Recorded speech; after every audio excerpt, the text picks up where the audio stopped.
Sorry. Yeah. గ్రామాభివృద్ధి బాధ్యత ఎవరిది? రాష్ట్ర ప్రభుత్వందా లేక కేంద్ర ప్రభుత్వందా? దీంట్లో ఎవరి బాధ్యత ఎంత అనే ఒక అంశం పైన ఈరోజు మనం సిటిజన్ డైలాగ్ ను ప్రారంభిస్తున్నాము.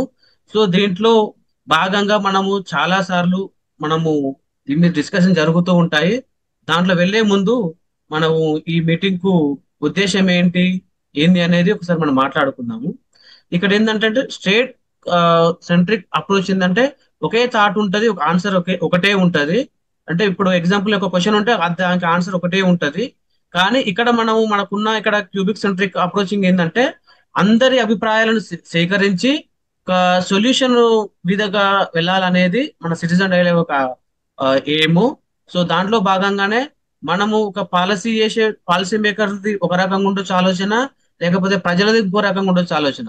సో ఇద్దరి ఆలోచనను సమ్మేళనం చేసి ఒక కరెక్ట్ ఒక ప్రజెంటేషన్ చేయాలనేదే ఈ సిటిజన్ డైలాగ్ ఉద్దేశము. సో దీంట్లో మనం మీటింగ్ వెళ్లే ముందు మనకంటూ కొన్ని నియమ నిబంధనలు మనం పాటించుకుంటే మన సభ ఆ సజావుగా జరగడానికి బాగుంటది అనేది చిన్న. ఇక్కడ ఏంటంటే ప్రతి ఒక్క పార్టిసిపెంట్ కానీ ప్రతి ఒక్క వ్యక్తికి మనము ఇక్కడ 2 నిమిషాలు ఇవ్వడం జరుగుతుంది. ప్రతి వ్యక్తికి ఒకే టాపిక్ మీద మళ్ళీ మాట్లాడడానికి అవకాశాలు ఇస్తాం. 2 నిమిషాలు ఇస్తున్నాం కానీ చెప్పేసి అంతలో క్లోజ్ కాదు, బట్ అందరికి అవకాశాలు ఇస్తాము. బట్ మీరు చెప్పే విషయాన్ని క్లుప్తంగా, సంక్లుప్తంగా, కరెక్ట్ గా మనము ఒక 2 నిమిషాలు వ్యక్తపరిస్తే మిగతా వాళ్ళందరికీ టైం దొరుకుతుంది అనేది నా యొక్క ఉద్దేశం.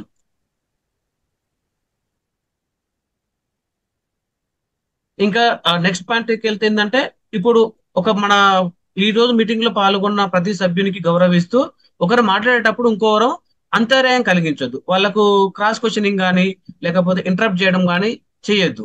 సో ఎందుకంటే మనం ప్రతి ఒక్కరిని ఇక్కడ అందరూ సమానమే, ఒకరినొకరు గౌరవించుకుంటూ ఈ కార్యక్రమాన్ని విజయవంతంగా ముందుకు తీసుకెళ్ళడానికి కోఆపరేట్ చేయాలని ప్రతి ఒక్కరికి నేను ఆ, కోరుకుంటున్నాను. అదే విధంగా ప్రతి ఒక్కరు ఆర్గ్యూ చేయకుండా పొలైటీగా ఒకరు లో వాయిస్ లో ఒక్కొక్కరు గౌరవించుకుంటూ మాట్లాడుకోవాలనేది మన యొక్క మీటింగ్ ముఖ్య ఉద్దేశం.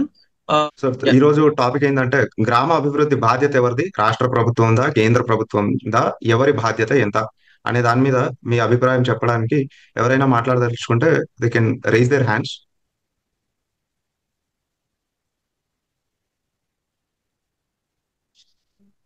So Yeah. ఈ రోజు టాపిక్ ఏంటంటే గ్రామ అభివృద్ధి బాధ్యత ఎవరిది? రాష్ట్ర ప్రభుత్వం ఉందా, కేంద్ర? నేను వీరేష్ నమస్తే సార్. మాట్లాడచ్చా? Yeah, please sir. Sir please please go on.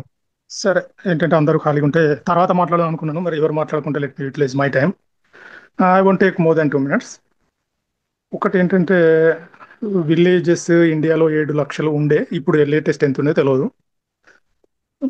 బహుశా పట్టణీకరణం వల్ల చాలా లక్ష ఊళ్ళు కలిసిపోయినాయేమో. 6 లక్షలు అయితే ఖచ్చితంగా ఉన్నాయి. ఆ, గ్రామాలు లేకుండా ఇండియా లేదు, ఏ రాష్ట్రం కూడా గ్రామాలు లేకుండా లేదు. గ్రామాల రాజ్యమే. తర్వాత రెండవది ఏంటంటే అగ్రి అగ్రి ఎకానమీ, వ్యావసాయిక కేంద్రీకృత ఆ, ఆర్థిక వ్యవస్థ. ఇక తర్వాత మ్యాక్సిమం పాపులేషన్ ఇప్పటికీ కూడా దాని అగ్రిగేరియన్ ఎకానమీ మీదనే డిపెండ్ అయి ఉన్నారు.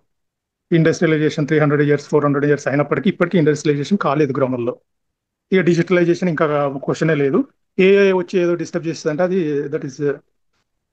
That doesn't have any impact for another 10 to 20 years.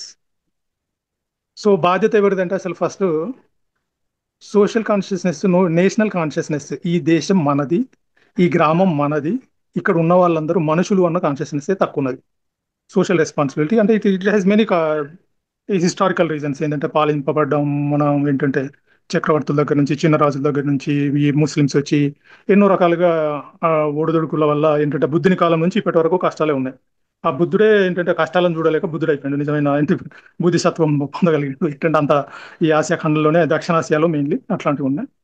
అయితే ఒకటి ఏంటంటే కొన్ని ఇంగ్లీష్ వారు రాకముందు ఏదైతే సివిలైజేషన్ ఉందో, ఈవెన్ ఇంకా ఫర్దర్కి వెళ్తే ఏంటంటే మన ఈ ముస్లిమ్స్ రాకముందు ఏదైతే సివిలైజేషన్ ఉందో అది ఈవెన్గా పంచబడ్డది. అంటే ఏదైతే నాగరికత ఉందో అది ఈవెన్గా ఉండే, ఇప్పుడు అన్ఈవెన్ అవుతుంది. అర్బనైజేషన్, రూరలైజేషన్ వల్ల, ఎడ్యుకేషన్, ఇంగ్లీష్ మీడియం వల్ల, ఇంకా ఎన్నో కారణాలు, uncommitted government, various religious and caste, sectorial interest, ఎన్నో కారణాల వల్ల మన ఒక కాన్షియస్నెస్ ఒకటి లేకుండా ఉంది.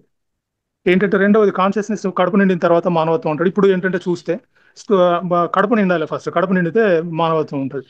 ఏంటంటే ఇప్పుడు అన్ఎంప్లాయ్మెంట్ ఉన్నప్పటికీ కూడా ఆకలికి లేదు, ఆకలికి చచ్చే వాళ్ళు తక్కువ ఉన్నారు. అందుకని టూ వీలర్ చోరీలు కానీ ఇట్లాంటి తక్కువ ఉన్నాయి. నేను 20s 30s ఉన్నప్పుడు టూ వీలర్కి తాళం వేసేవాళ్ళం, స్టాండ్కి, ఎక్స్ట్రా పయ్యకు, స్టెఫ్నికి, అన్నిటికీ తాళాలు. ఏంటంటే దొంగలు ఉండేవాళ్ళు. ఇప్పుడు అట్లాంటి దొంగలు ఏంటంటే తక్కువ అయిపోయారు. అంటే ఒక కాన్షియస్నెస్ లేకపోవడానికి ఎన్నో సోషియో ఎకనామికల్ లివింగ్ కండిషన్స్ కూడా కారణం ఉన్నాయి. కానీ ఇప్పుడు వచ్చి ఏంటంటే సోషియో ఎకనామికల్ కండిషన్స్ సరిగ్గా ఉన్నప్పుడు ఒక కాన్షియస్నెస్ అంతటా ఎవాల్వ్ అవుతుంది. ఈ గవర్నమెంట్ వరుసగా నెగ్లెక్ట్ చేయడం వల్ల, ఇది కాకపోవడం వల్ల ఇది అవుతుంది. అసలు ఆ బాధ్యత ఒకటి ఇదైన తర్వాత అనుసంధానించగలిగితే మాత్రమే అది ఎగ్జిక్యూట్ అవుతుంది. ఒకవేళ ఏంటంటే కాంగ్రెస్ గవర్నమెంటో బీజేపీ గవర్నమెంటో పెద్ద తేడాలు, వీళ్ళు దొంగలే వాళ్ళు దొంగలే. ఏంటంటే కాకపోతే ఏంటంటే అక్కడ బీజేపీ కట్టిన రోడ్లు తొందరగా కూలినాయట, వీళ్ళు కట్టిన రోడ్లు 10 ఏళ్ళు ఎక్కువ అయినాయి కావచ్చు, వీళ్ళు కూడా కూలుతాయేమో. అందరూ ఎవరు nobody is committed for humanity or democracy or nationality. ఇట్లాంటి స్థితిలో ఏంటంటే మనకు కాన్షియస్నెస్ పెరిగినప్పుడు ఏంటంటే వాళ్ళను బాధ్యులుగా చేయాల్సి ఉంటుంది. బాధ్యులుగా చేసినప్పుడు అది ఇంటర్ఫేసింగ్ ఏంటంటే కమ్యూనిటీ ఇన్వాల్వ్మెంట్ డెవలప్మెంట్ ప్రాజెక్టులు కావాలి. Let it be central or provincial. ఏంటంటే స్టేట్ ఏదైనా రోడ్డు వేస్తే అందులో అక్కడ ఉన్న కమ్యూనిటీ ఆ రోడ్ల మీద నడిపే వెహికల్స్ కానీ, ట్రాక్టర్స్ కానీ, ఎడ్ల బండ్లు కానీ, కాలినడక పోయే వాళ్ళు కానీ ఆ కన్స్ట్రక్షన్ ప్రాసెస్లో ఇన్వాల్వ్ అయితే ఒక బ్రిడ్జ్ కడతాయి. ఇప్పటి వరకు రోడ్లు లేకుంటున్నాయి, ఊళ్ళు ఉన్నాయి, ఉన్న స్కూళ్ళు బంద్ అవుతున్నాయి. ఎన్నో, ఒకటి కాదు ఎన్నో ఉన్నాయి. ఏంటంటే ఇప్పుడు నీళ్లు లేవు, నిజంగా సహజంగా ఈత కొట్టే ఏంటి వాగులు, వంకలు, చెరువులు తక్కువ అవుతున్నాయి, అలవాట్లు పోతున్నాయి. మరి ఏంటంటే మరి డిపార్ట్మెంట్ ఆఫ్ స్పోర్ట్స్ ఏం చేస్తుంది? ఈత నేర్పిస్తుందా? I won't take any more long 30 seconds more. ఏంటంటే ఇట్లాంటి ఒక లేటెస్ట్ సివిలైజేషన్ స్టేట్ను, గ్లోబల్ స్టేటస్ను మన గ్రామాన్ని అనుసంధానించాలి, అందులో భాగంగా చేయాలన్న కాన్షియస్నెస్ లేదు. అది దానికి మన బాధ్యత అన్నది ఇది కూడా మళ్ళీ ఇంకొకటి పెద్ద ప్రాబ్లం ఏంటంటే 142 crores పీపుల్ ఈ రోజు తెలంగాణ అంతా నిలబడి 10 సంవత్సరాలు దేక్కులాడినా, మొత్తం బంద్ చేసినా ఏమీ కదలదు ఇండియాలో. మనం ఆల్రెడీ తెలంగాణ మూమెంట్లో చూసినాం. అది బాగా ఆ రిజిడిటీ బాగా అర్థం చేసుకోవాలి. ఏది చేయాలనుకున్నా, ఒకవేళ if you are committed to development, if you are committed to excellence, if you are committed to ఏంటి optimism or optimum function at the state of global civilisation, అట్లా ఉండాలంటే మాత్రము ఏంటంటే ఇవి అనుసంధానించవలసి ఉంటుంది. ఇప్పుడు ఎట్లాగా అంటే లైబ్రరీస్ మూతపడుతున్నాయి, స్కూళ్ళు మూతపడుతున్నాయి, స్విమ్మింగ్ పూల్లో మాటే లేదు, రన్నింగ్ అనో, స్పోర్ట్స్ అనో, చిన్నపిల్లల ఆటలు లేకుంటే స్కూల్లో, మా ఊళ్ళో ఉన్న స్కూల్లో బిల్డింగ్లో ఎలక్షన్ అయితే అక్కడనే, రేషన్ పంచితే అక్కడనే, ఫ్రీ మీల్స్ అయితే అక్కడనే, చెట్లు పెట్టేటోడు అయితే అక్కడనే, ఇంకెవడన్నా గవర్నమెంట్ ఇంకేదన్నా ఏంటి కరెంట్ బిల్లు కడితే అదే స్కూల్లో. ఆ స్కూల్లో ఉన్న టీచర్లు తక్కువైపోయారు, ఉన్న స్కూల్ జాగా వేరే వానికి లీజుకి ఇచ్చిండు, వాడు కూడా పండిస్తాడు, ఇసుక తెచ్చి పోస్తే అక్కడనే పోస్తారు స్కూల్లోనే, అయిపోయింది, స్కూల్ అయిపోయింది. మరి విద్యను ఏదైతే లేటెస్ట్ విద్య అదే గ్రామంలో అందాలో దాన్ని ఐసోలేట్ చేసిన తర్వాత ఇక అనాగరికత్వమే ఉంటుంది. 90,000 స్కూళ్ళు బంద్ అయినాయట బీజేపీ గవర్నమెంట్లో. 90,000 స్కూళ్ళు అంటే it is not a common count. ఒక స్కూల్లో కనీసం ఒక 10 మంది పిల్లలు ఉన్నారంటే 1,000,000 మంది పిల్లలు ఏంటంటే they are deprived of education, basic education, primary education. ఇట్లాంటి దగ్గర ఏంటంటే ఇన్సెన్సిటివిటీ ఏంటి, రియాక్షన్ లేకుండా ఉండటం, అన్కమిట్మెంట్, భాగస్వామ్యం కాకుండా ఉండటం, ఇది మన కామన్ క్యారెక్టరిస్టిక్స్. వీటన్నిటికీ ఓవర్కమ్ కావాలని అందరినీ, అంటే unless people, the real rural villages take part in the governance and take accountability and responsibility for the development, it won't happen. And it is responsibility of all, ఏంటంటే central, state, district, మండలు, ఒక గ్రామ పంచాయతీ, తర్వాత వీళ్ళకి కావాల్సిన education, ఇట్లాంటివి. ఏంటంటే ఒకవైపు మతం లాగుతుంది, ఒకవైపు కులం లాగుతుంది, ఒకవైపు గ్లోబల్ ఎకానమీ లాగుతుంది. ఏంటంటే ఇటు పాకిస్తాన్తో వాటితో యుద్ధం అని రకరకాలుగా ఏంటంటే మల్టీ డైమెన్షనల్ డిస్ట్రాక్షన్స్. అండ్ మళ్ళీ ఏంటి ది బిగ్గెస్ట్ డెమోక్రటిక్ కంట్రీ ఉండటం వల్ల ఇందులో కొంచెం కాంప్లెక్సే కానీ, but we have to take it on charge. And I hope something will happen in coming future. Thank you for opportunity. Thank you sir, చాలా బాగా explain చేశారు. అంటే ఇక్కడ ఏంటి సార్, మీరు చెప్పిన ప్రకారంగా మనం ఆలోచిస్తే ఇక్కడ ప్రస్తుతానికి, ఎందుకంటే ఇప్పుడు ఈ రోజు ఈ టాపిక్ మనం తీసుకోవడానికి కారణము, గత 5 సంవత్సరాలలో ఆత్మహత్యలు చేసుకున్న సర్పంచులను చూసినాము, జీతాలు రాలేదని చెప్పేసి రోడ్లు ఎక్కిన గ్రామ ఎంప్లాయీస్ చూసాం. సో దీనికి బాధ్యులు ఎవరు? సెంట్రల్ గవర్నమెంటా, స్టేట్ గవర్నమెంటా అనేది మనకు ఒక క్లారిటీ రావాలి. ఇప్పుడు సమాజానికి క్లారిటీ రావాలి. దీనిపై మీ అభిప్రాయం చెప్పండి. ఒకటి ఏంటంటే తెలంగాణలో ఇక్కడ ఒకటి I'm sorry to interrupt Veeresh గారు, ఐలిష్ గారు, ఇప్పుడు సో ఇక్కడ ఆడియన్స్ లో ఒక విషయాన్ని గుర్తుపెట్టుకోవాలి. ఇక్కడ క్వశ్చన్ మనం రేజ్ చేసింది గ్రామ అభివృద్ధి బాధ్యత. సో సమస్యలు సమాజంలో ఎన్నో ఉన్నాయి, మనం అన్ని అబ్జర్వ్ చేస్తున్నాం, అవన్నీ మనకు తెలిసినయే. ఇప్పుడు ఇక్కడ ఫోకస్ ఏంటంటే మీరు 2 నిమిషాలలో కండెన్స్డ్గా సూటిగా చెప్పాలి ఆడియన్స్కు. వి రిక్వెస్ట్ యూ, గ్రామ అభివృద్ధి బాధ్యత ఎవరిది? రాష్ట్ర ప్రభుత్వందా, కేంద్ర ప్రభుత్వందా, ఎవరి బాధ్యత ఎంత? ఈ అంశం మీదనే మనం ఫోకస్డ్గా మీరు ఎట్లా అంటే పదాలు తూకం వేసి మాట్లాడి చెప్పాలా. దయచేసి ప్లీజ్ నోట్ దిస్ పాయింట్.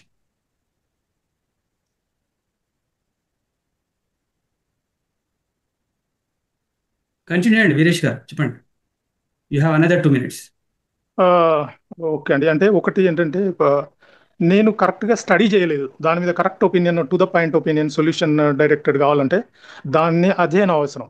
ఏంటంటే సర్పంచ్ల ఆత్మహత్యలు ఎందుకు చేసుకున్నారు, అసలు ఎందరు చేసుకున్నారు, ఎట్లాంటి ఫండ్స్ వస్తున్నాయి, దానిలో కారణాలు ఏంటివి, అందులో ఉన్న ప్లేసెస్ స్టడీ చేయలేదు. అదొకటి ఏంటంటే కాంపిటేటివ్ లేకుంటే ఆథెంటిక్ ఒపీనియన్ కాకపోవచ్చు. కాకపోతే ఏంటంటే ఇది విలేజ్ డెవలప్మెంట్ అనేది మాత్రం అందరి బాధ్యత. అందులో ప్రజలు భాగస్వామ్యంలో ఉండాలని కేంద్రం ప్రభుత్వం, ఎవరైనా మనుషులు చచ్చిపోయిన తర్వాత ఎవరిదండి కేంద్ర ప్రభుత్వం, ఎవరిది రాష్ట్ర ప్రభుత్వం, ఎవడు రాష్ట్ర ప్రభుత్వం ఎవరికి చీఫ్ మినిస్టర్, చచ్చినోనికా బ్రతుకునోనికా చావబోయేటోనికా, ఎవడు ఏంటి కేంద్ర ప్రభుత్వం ఎవరికి ఎవడు ప్రైమ్ మినిస్టర్, ఎవరికి ప్రైమ్ మినిస్టర్. తర్వాత రెండవది మన తెలంగాణ యాటిట్యూడ్లో ఏంటంటే వీ హ్యావ్ ప్రొటెస్టింగ్, ఇది ఏంది ప్రొటెస్టింగ్ యాటిట్యూడ్. మనం ప్రొటెస్టేషన్ యాటిట్యూడ్ నుంచి ఫుల్ఫిల్లింగ్ షిఫ్ట్ కావాలి. అఫ్ కోర్స్ పార్ట్ ఆఫ్ మీ ప్రొటెస్టింగ్ యాటిట్యూడ్. దానికి దాన్ని స్టడీ చేసిన తర్వాత కానీ ఒక నిర్ణయానికి రాలేనండి. Thank you sir. Good evening sir.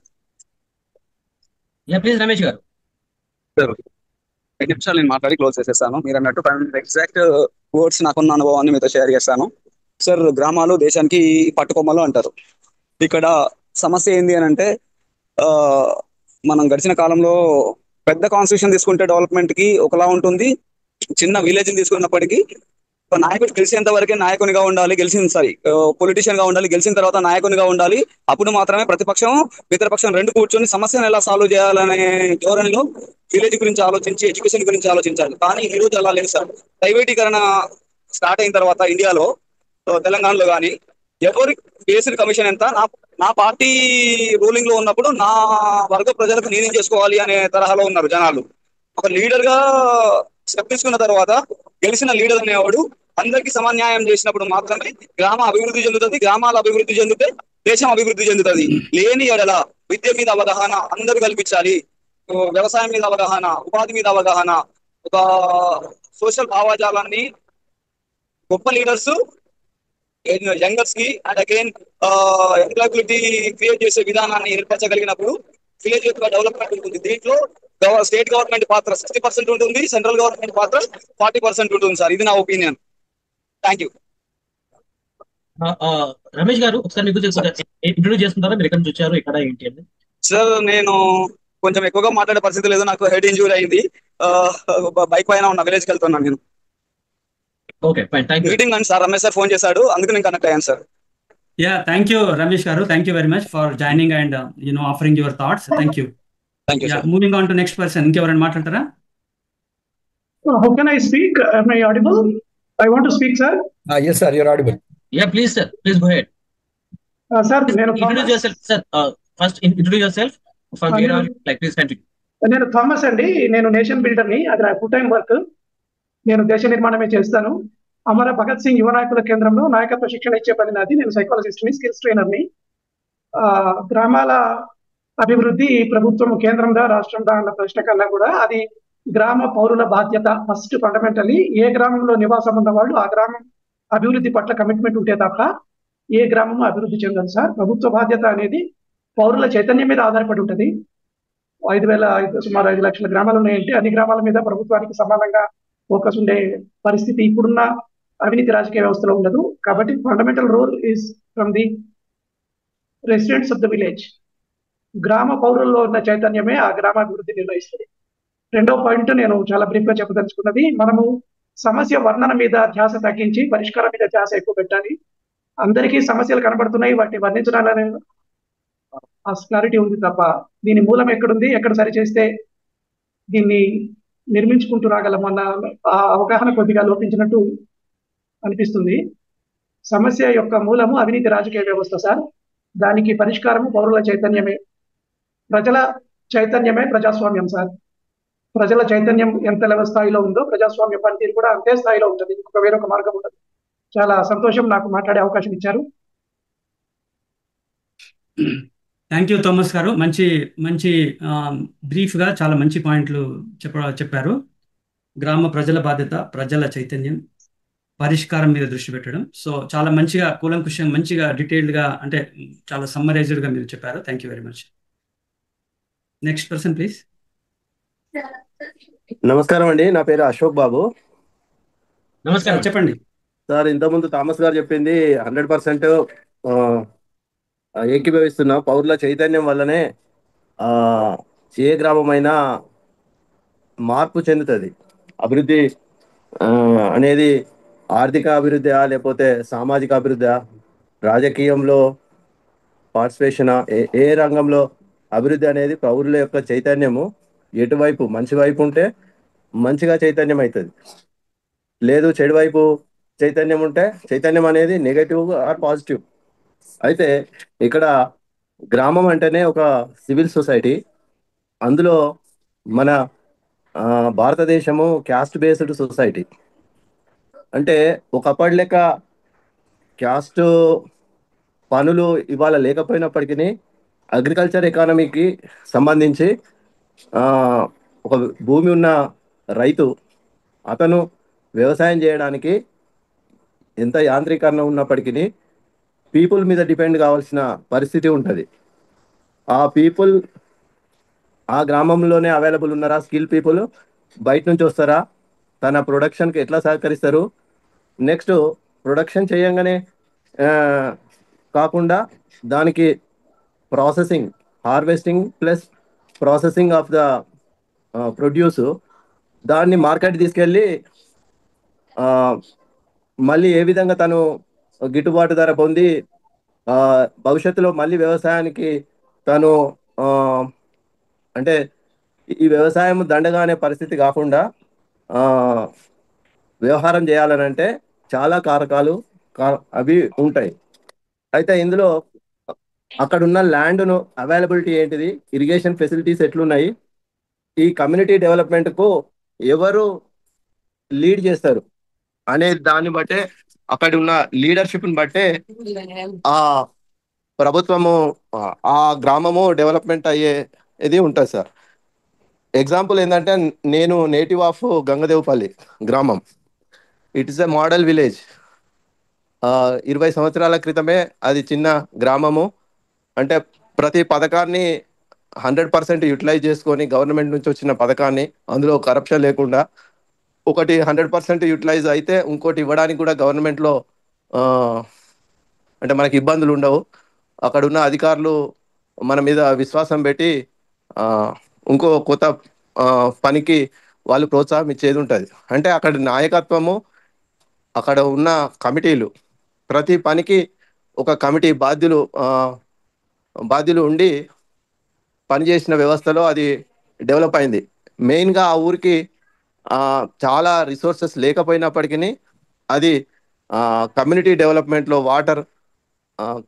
Water drinking water supply కానీ, లేకపోతే రోడ్లు వేసుకోవడం కానీ, డ్రైనేజ్, తర్వాత ఎలక్ట్రిసిటీ, టిష్యూ, ఇట్లా ప్రతిదీ, తర్వాత శ్మశానంకు సంబంధించింది చెట్లు నాటే కార్యక్రమం కానీ, కమ్యూనిటీ పరంగా ఎవరి కుటుంబ అవసరాల కోసం వాళ్ళు చేసిన దాని కాకుండా కమ్యూనిటీకి సంబంధించింది కనుక ఈ గ్రామ ప్రజలు ఇన్వాల్వ్ అయితే, మంచి లీడర్షిప్ కనుక ఉంటే, ఏ రాష్ట్ర ప్రభుత్వం నుంచి వచ్చిన నిధులు కానీ, కేంద్ర ప్రభుత్వం నుంచి వచ్చే నిధులు కానీ సరిగ్గా యూటిలైజ్ అవుతాయని తెలియజేస్తూ నాకు ఈ అవకాశం ఇచ్చినందుకు ధన్యవాదాలు సార్. థ్యాంక్ యూ అశోక్ బాబు గారు, చాలా మంచి పాయింట్లు చెప్పారు. Good concept sir. అయితే మనం ఇప్పుడు ఇందాక వీళ్ళు స్పీకర్స్ ఇద్దరు చెప్పారంటే మన సంఘ లక్షణం, అసలు మనిషి సంఘజీవి, సివిల్ సొసైటీ అని చెప్పి. అయితే ఈ విషయంలో మనం అది ప్రాపర్గా వాళ్ళ మెదళ్ళకి ఎక్కలేదు. అంటే సంఘజీవి అయ్యి విలేజ్లో ఉంటున్నాం, కానీ ఈ విలేజ్ డెవలప్మెంట్ మన అందరి బాధ్యత అనేది అందరం అర్థం చేసుకోలేదు. అది ఎవరికి వాళ్ళు ఏమనుకుంటారు, నేను డెవలప్ కావాలని అనుకుంటున్నారు, కానీ మనం ఒక్కరం డెవలప్ కాలేము, విలేజ్ మొత్తం డెవలప్ అవుతుంది అనే విషయం చాలా మంది అనుకోవడం లేదు. సో కనుక ఇప్పుడు మీరు అడిగిన క్వశ్చన్లో ఇందాక థామస్ సార్ కూడా చెప్పారు, విలేజ్ డెవలప్మెంట్ అనేది సెంట్రల్ గవర్నమెంట్ది, మేజర్గా స్టేట్ గవర్నమెంట్ది, సెంట్రల్ గవర్నమెంట్ది అండ్ ప్రజలది. అయితే ఏది సరిగ్గా సపోర్ట్ చేయకపోయినా వర్కౌట్ అవ్వదు. ఇప్పుడు స్టేట్ గవర్నమెంట్ మెయిన్ బాధ్యత విలేజ్ డెవలప్మెంట్కి. ఎందుకనంటే ఈ పంచాయతీరాజ్ ఇన్స్టిట్యూషన్ కానీ, గ్రామ పంచాయతీ కానీ, లోకల్ సెల్ఫ్ గవర్నమెంట్ బాడీ అని చెప్పి ఈ విలేజ్ని ఎట్లా డెవలప్ చేయాలనే పర్పస్లోనే మన గ్రామ పంచాయతీ కానీ, మండల పరిషత్ కానీ ఉన్నాయి. అయితే అవి ప్రాపర్గా, అంటే అవి ఒక పొలిటికల్ టూల్స్ లాగా తయారైపోయి అవి అంటే ఆబ్జెక్టివ్స్ వైపు సరిగ్గా పనిచేయట్లేదు. సో మేజర్ ఏంటంటే ఈ లోకల్ బాడీస్ ఉన్న పర్పసే అది. స్టేట్ గవర్నమెంట్ విలేజ్ని ఎలా డెవలప్ చేయాలి, విలేజ్లో ఎంతమంది ఉన్నారు వాళ్ళందరికీ మనకు ఉపాధి వస్తుందా లేదా అని ఇప్పుడు మన ఉపాధి హామీ పథకం పెట్టారు. కానీ దాని స్పిరిట్ అర్థం చేసుకుంటలేరు చాలా మంది. ఏదో ఊరికి అట్లా పోయి రావడం అన్నట్టుగా దాన్ని రిడికిల్ చేస్తున్నారు. యాక్చువల్గా ఏంటంటే అది ఒక గొప్ప స్కీమ్. 100 రోజులు నాకు ఎవరైనా నాకు పని లేదని చేస్తే చూపించండి అని. అయితే ఈ స్కీమ్స్ ప్రాపర్ స్పిరిట్లో ప్రజలకు అర్థం కాక ఇప్పుడు ఎవరైనా ఇల్లు అన్న ఇల్లు కట్టుకోవడానికి గవర్నమెంట్ స్కీమ్ పెట్టింది అనుకోండి, అందరూ అప్లై చేస్తారు. ఇల్లు ఉన్న వాళ్ళు అప్లై చేస్తారు, లేని వాళ్ళు అప్లై చేస్తారు. సో అక్కడ వీఆర్ నాట్ అండర్స్టాండింగ్ ప్రాపర్లీ. అంటే మనం అందరినీ అరే ఇల్లు లేనోడికి ఇల్లు కావాలి కదా, నాకు ఆల్రెడీ ఇల్లు ఉంది ఎందుకు అనుకోవట్లేదు, గవర్నమెంట్ ₹1,00,000 ఇస్తుందట అని చెప్పి అప్పు చేసి అప్పుల పాలవుతున్నారు. ఈ గవర్నమెంట్ ఇచ్చే ₹1,00,000 స్కీమ్, ₹1,50,000 స్కీమ్ వల్ల డబ్బులు లేని వాళ్ళు ఇంకో 7-8 లక్షలు అప్పు తీసుకొచ్చి ఇల్లు కట్టుకొని అప్పుల పాలవుతున్నారు. నేను చాలా అబ్జర్వ్ చేశాను ఇది. అయితే ఇక్కడ ఏంటంటే ఇది కారణం ఏంటంటే ల్యాక్ ఆఫ్ ఇలిటరసీ. అంటే ఇలిటరసీ అంటే నాట్ రీడింగ్ రైటింగ్. అంటే సమాజాన్ని సరిగా అర్థం చేసుకోకపోవడం వల్ల మనం అందరం సంఘజీవులము, మనం అందరం కలిసికట్టుగా అభివృద్ధి అవుతాము. దానికి ముఖ్యమైన టూల్ ఒకటి చదువు అనేది సరిగా అర్థం కాక ఇదివరకు కామన్ స్కూల్స్ అంటే ఇది రాజకీయ నాయకుల పిల్లలు, వ్యాపారస్తుల పిల్లలు, పేదల పిల్లలు అందరూ ఒకటే స్కూల్కి వెళ్ళినప్పుడు మనం చదువుకున్న రోజు ఒకటే స్కూల్స్ ఉన్నాయి. ప్రైవేట్ స్కూల్స్ అనేవి నామమాత్రం. కానీ ఇప్పుడు మొత్తం ప్రైవేట్ స్కూల్స్ సగం వచ్చిన తర్వాత ఈ గవర్నమెంట్ స్కూల్స్ అనేవి ఏంటి అంటే అసలు వాటిని బాగా డ్యామేజ్ చేసేసి గవర్నమెంట్ స్కూల్ అంటే చదువు రాదు అనే లెవెల్లో తయారైపోయి ఇలా గవర్నమెంట్ స్కూళ్ళల్లో చదువు రావట్లేదు. అంటే గవర్నమెంట్ స్కూల్లో, ప్రైవేట్ స్కూల్లో కూడా రావట్లేదు. మేజర్ గవర్నమెంట్ స్కూళ్ళలో మీరు ఏ స్కూల్ కానీ వెళ్ళి చూడండి, 70% మంది పిల్లలకు చదవడం రాయడం రావట్లేదు. They are not able to comprehend. దాంట్లో ఇప్పుడు ఒక 3rd క్లాస్ స్టూడెంట్ లేకపోతే 5th, 9th స్టూడెంట్ కూడా వాళ్ళ టెక్స్ట్ బుక్లో ఏముంది చదివి ఎందుకు చదువుతున్న స్కూల్కి వెళ్తున్నది అర్థం కావట్లేదు. సో అట్లా ఇవన్నీ ఇంటర్లింక్డ్ ఇష్యూస్. అంటే మై పాయింట్ ఇది ఏంటంటే, ఎందుకు చెప్తున్నా ఈ పాయింట్ అంటే సెంట్రల్ గవర్నమెంట్ ఫండ్స్ ఇవ్వాలి, ఏది ఎడ్యుకేషన్ డెవలప్మెంట్కి ఆర్ విలేజ్ డెవలప్మెంట్కి ఇవ్వాలి. సెంట్రల్ గవర్నమెంట్ ఏం చేస్తుంది, వాళ్ళ గవర్నమెంట్స్ ఉంటే మేము డబ్బులు ఇస్తాం, వేరే గవర్నమెంట్స్ ఉంటే డబ్బులు ఇవ్వము, సాధిస్తామని చెప్పేసి చెప్తుంది. ఇప్పుడు కేరళ, తమిళనాడులో మాకు 2 భాషలు చాలైనా 3 భాషలు వద్దు అని అంటే మేము డబ్బులు ఇవ్వం, మా ఇష్టం అని చెప్పేసి దాదాగిరి చేస్తుంది సెంట్రల్ గవర్నమెంట్. సో ఈ రకంగా సెంట్రల్ గవర్నమెంట్ ఫండ్స్ ఇవ్వకపోతే ఇది ఒక ప్రాబ్లం. సో అట్లా అది మేజర్గా ఈ విలేజ్ డెవలప్మెంట్ అనేది స్టేట్ లిస్ట్లో ఉన్నప్పటికీ సెంట్రల్ గవర్నమెంట్ స్కీమ్స్ ప్లానింగ్ ఇప్పుడు స్మార్ట్ విలేజెస్, స్మార్ట్ డిస్ట్రిక్ట్స్ అని పెడుతుంది సెంట్రల్ గవర్నమెంట్. అంటే ఏంటిది, మనకు 21st సెంచరీలో ఐటీ రంగం ఎదిగింది, స్మార్ట్ విలేజ్ అయిపోవాలంటే విలేజ్ మొత్తం కనెక్ట్ కావాలి, ఇంటర్నెట్ కనెక్ట్ అవుతుంది. దాంట్లో ఎంతమంది విద్యార్థులు బయటకు వస్తున్నారు, వాళ్ళకి ఏం ఉద్యోగం ఉంది, ఏం చేద్దామనే ఆధార్ కార్డు ఉంది. కానీ దాన్ని ఆ పర్పస్లో వాడట్లేదు. Purpose of Aadhaar or your registration village, ఒక సిటిజన్ రిజిస్ట్రేషన్ ఇస్ దట్. ఏమని ఈ పౌరులకు ఎంతమందికి పని ఉంది, ఎంతమందికి పని లేదు, మనం ఏం చేద్దాం పని లేకపోతే అనేది లేదు. So major purpose is that. ఆ పర్పస్ కాకుండా మిగతా అన్ని పర్పస్లకు వాడుతున్నారు దాన్ని. సో కనుక ఏంటంటే ఇందాక మీరందరూ స్పీకర్స్ చెప్పినట్టు స్టేట్ గవర్నమెంట్ బాధ్యత, పౌరులు కూడా అర్థం చేసుకోండి. మనందరం యూనిట్. విలేజ్లో ఒకటికి భోజనం లేదు అంటే ఇది మనందరి బాధ్యత అని కూడా మనం ఫీల్ అవ్వట్లేదు. ఇంకోటి ఇందాక మన మిత్రులు చెప్పారు కుల వ్యవస్థ ఉంది అని. కుల వ్యవస్థలో ఉండి మేము కురుమల్లము, వీళ్ళు మాదిగోళ్ళు, వీళ్ళు మంగళూరు, వాళ్ళు రెడ్లు, వీళ్ళు కోమట్లు అని చెప్పి ఆ దుర్మార్గపు భావజాలం మన మెదళ్ళలో నేటికి ఉంది. ఈవెన్ మనం చదువుకున్న వాళ్ళలో కూడా ఇలా మనం చదువుకొని రిజర్వేషన్లో ఇలా బీసీ, ఎస్సీ, ఎస్టీలు ఎదిగిన వాళ్ళు కూడా ఆ విషతుల్యాన్ని వాళ్ళ మెదళ్ళకి వెళ్ళి తీసేలే. ఇంకా కూడా ఏమనుకుంటున్నారు, ఈ క్యాస్ట్తోనే లింకప్ అయిపోవాలనుకుంటున్నారు. ఈ క్యాస్ట్ రిజర్వేషన్ పెట్టింది ఎందుకు, టు లిఫ్ట్ అప్ అయినప్పటికీ కూడా దాన్ని కొనసాగించడానికి కుల సంఘాలు పెట్టి మన కులం గొప్ప అని చెప్పేసి ఎవరికి వాళ్ళు అంటే బూస్ట్ చేసుకుంటున్నారు కులం గురించి. కులాన్ని పోవాలి అని కుల సంఘాలకు ఉండడం వేరు, బట్ ఈ కులం పోవాలి. అంబేద్కర్ చెప్పిన ఐడియాలజీ ఏంటిది, అనిలేషన్ ఆఫ్ క్యాస్ట్ ఉంది.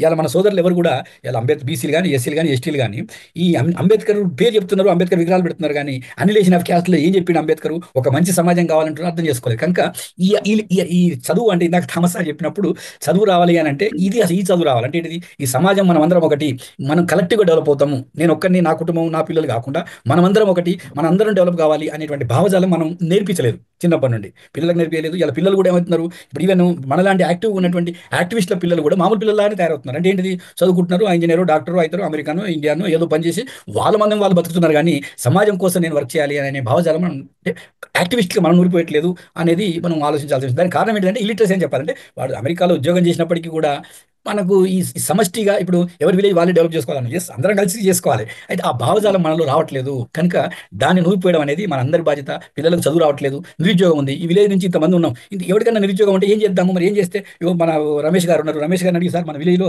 20 ఇంతమంది యూత్ ఉన్నారు, వీళ్ళకి పని లేదు, ఏం చేస్తే విలేజ్లో ఎంప్లాయ్మెంట్ వస్తుంది. ఇప్పుడు థామస్ సార్ లాంటి వాళ్ళు ఉన్నారు, సార్ ఇంతమందికి పని కలపాలంటే ఒక స్మాల్ స్కేల్ ఇండస్ట్రీ మన విలేజ్లో మనం పెట్టగలమా. సో ఇట్లాంటి అనేది అసలు ప్లాన్ జరగట్లేదు. సో ఆ డైరెక్షన్లో జరగాలంటే లిటరసీ అండ్ కలెక్టివ్నెస్, ఈ caste above the caste lines, above the superstitions మనం ఎదగాల్సిన అవసరం ఉంది. దాంట్లో అందరి బాధ్యత, పౌరుల బాధ్యతనే, స్టేట్ గవర్నమెంట్ బాధ్యత, సెంట్రల్ గవర్నమెంట్ బాధ్యతనే. అయితే ఈ గవర్నమెంట్స్ కూడా వాళ్ళ పార్టీ పరంగానే ఆలోచిస్తున్నారు. కానీ సమిష్టిగా ఈ విలేజ్ డెవలప్ కావాలి, ప్రజలు డెవలప్ కావాలి, మనం అంతర్జాతీయ స్థాయికి ఎదగాలి అనుకోవట్లేరు. మా పార్టీ గెలవాలి, ఎన్ని రాజకీయం చేసి రౌడీజం చేసినా, కులాన్ని వాడినా, మతాన్ని వాడినా పర్వాలేదు అనుకుంటున్నారే. కానీ ఒక above the political lines, above the caste lines పని చేస్తే కనుక మనం ఎదుగుతాం. ఆ డైరెక్షన్లో జరగట్లేదని నాకు అనిపిస్తుంది. ఆ ఎడ్యుకేషన్ కావాలంటే చదవడం రాయడం ఒకటే కాదు, ఆ understanding the society, we are one, ప్రపంచ పౌరులందరూ కూడా మన సోదరులే, వాళ్ళందరూ ఎదగాలి అనేటువంటి భావజాలం అనేది మనం ఎక్కించడంలో కొంచెం విఫలమైనవని, అంటే మేజర్గా ఇది ఈ సోషల్ వర్కర్స్ ఎక్కువ బాధ్యత. అది జరగాలని చెప్పి నేను ఆశిస్తున్నాను. బాధ్యత మాత్రం ముఖ్యంగా స్టేట్ గవర్నమెంట్ది. పౌరులు అర్థం చేసుకోవాలి. పౌరులు అర్థం చేసుకొని స్టేట్ గవర్నమెంట్ ప్రజలు పౌరులు కలెక్టివ్గా పనిచేసినప్పుడే రిజల్ట్ వస్తుంది. ఆ డైరెక్షన్లో మనం కృషి చేయాలని ఈ టాపిక్ తీసుకున్నటువంటి రమేష్ సార్కి అండ్ జేఎంఐ టీమ్కి ధన్యవాదాలు చెప్తున్నాను. Thank you for giving me this opportunity friends. Mallesham గారు చాలా చాలా మంచి పాయింట్లు చెప్పారు. చాలా వ్యాలిడ్ పాయింట్లు. మన ఇంతకుముందు మాట్లాడినటువంటి వక్తలు కూడా వాటికి అనుగుణంగానే మీరు కూడా చాలా ఇంకా డీటెయిల్డ్గా చెప్పారు. సో చాలా thank you very much. So moving on to next. ఎవరు మాట్లాడతారు ఇంకా? Please feel free. మనము ఇది ఏంటంటే ఓపెన్గా మనము వీఆర్ ఆల్ సిటిజన్స్. ఒక బాధ్యతాయుతమైనటువంటి పౌరులం. మనం పౌరులమైన ఒక సమూహం మనది. మనం ఓపెన్గా ఒక సమస్య మీద మనం మాట్లాడుతున్నాం కాబట్టి మీ అభిప్రాయాలను ఓపెన్గా ఫ్రీగా వీఆర్ ఫ్యామిలీ మెంబర్స్. ఇక్కడ ఇది మాట్లాడితే అదైతే కాదు. ఇక్కడ ఎవరు కామెంట్ చేసుకోలేరు, ఏం లేదు. You can freely express your opinions. Please come forward.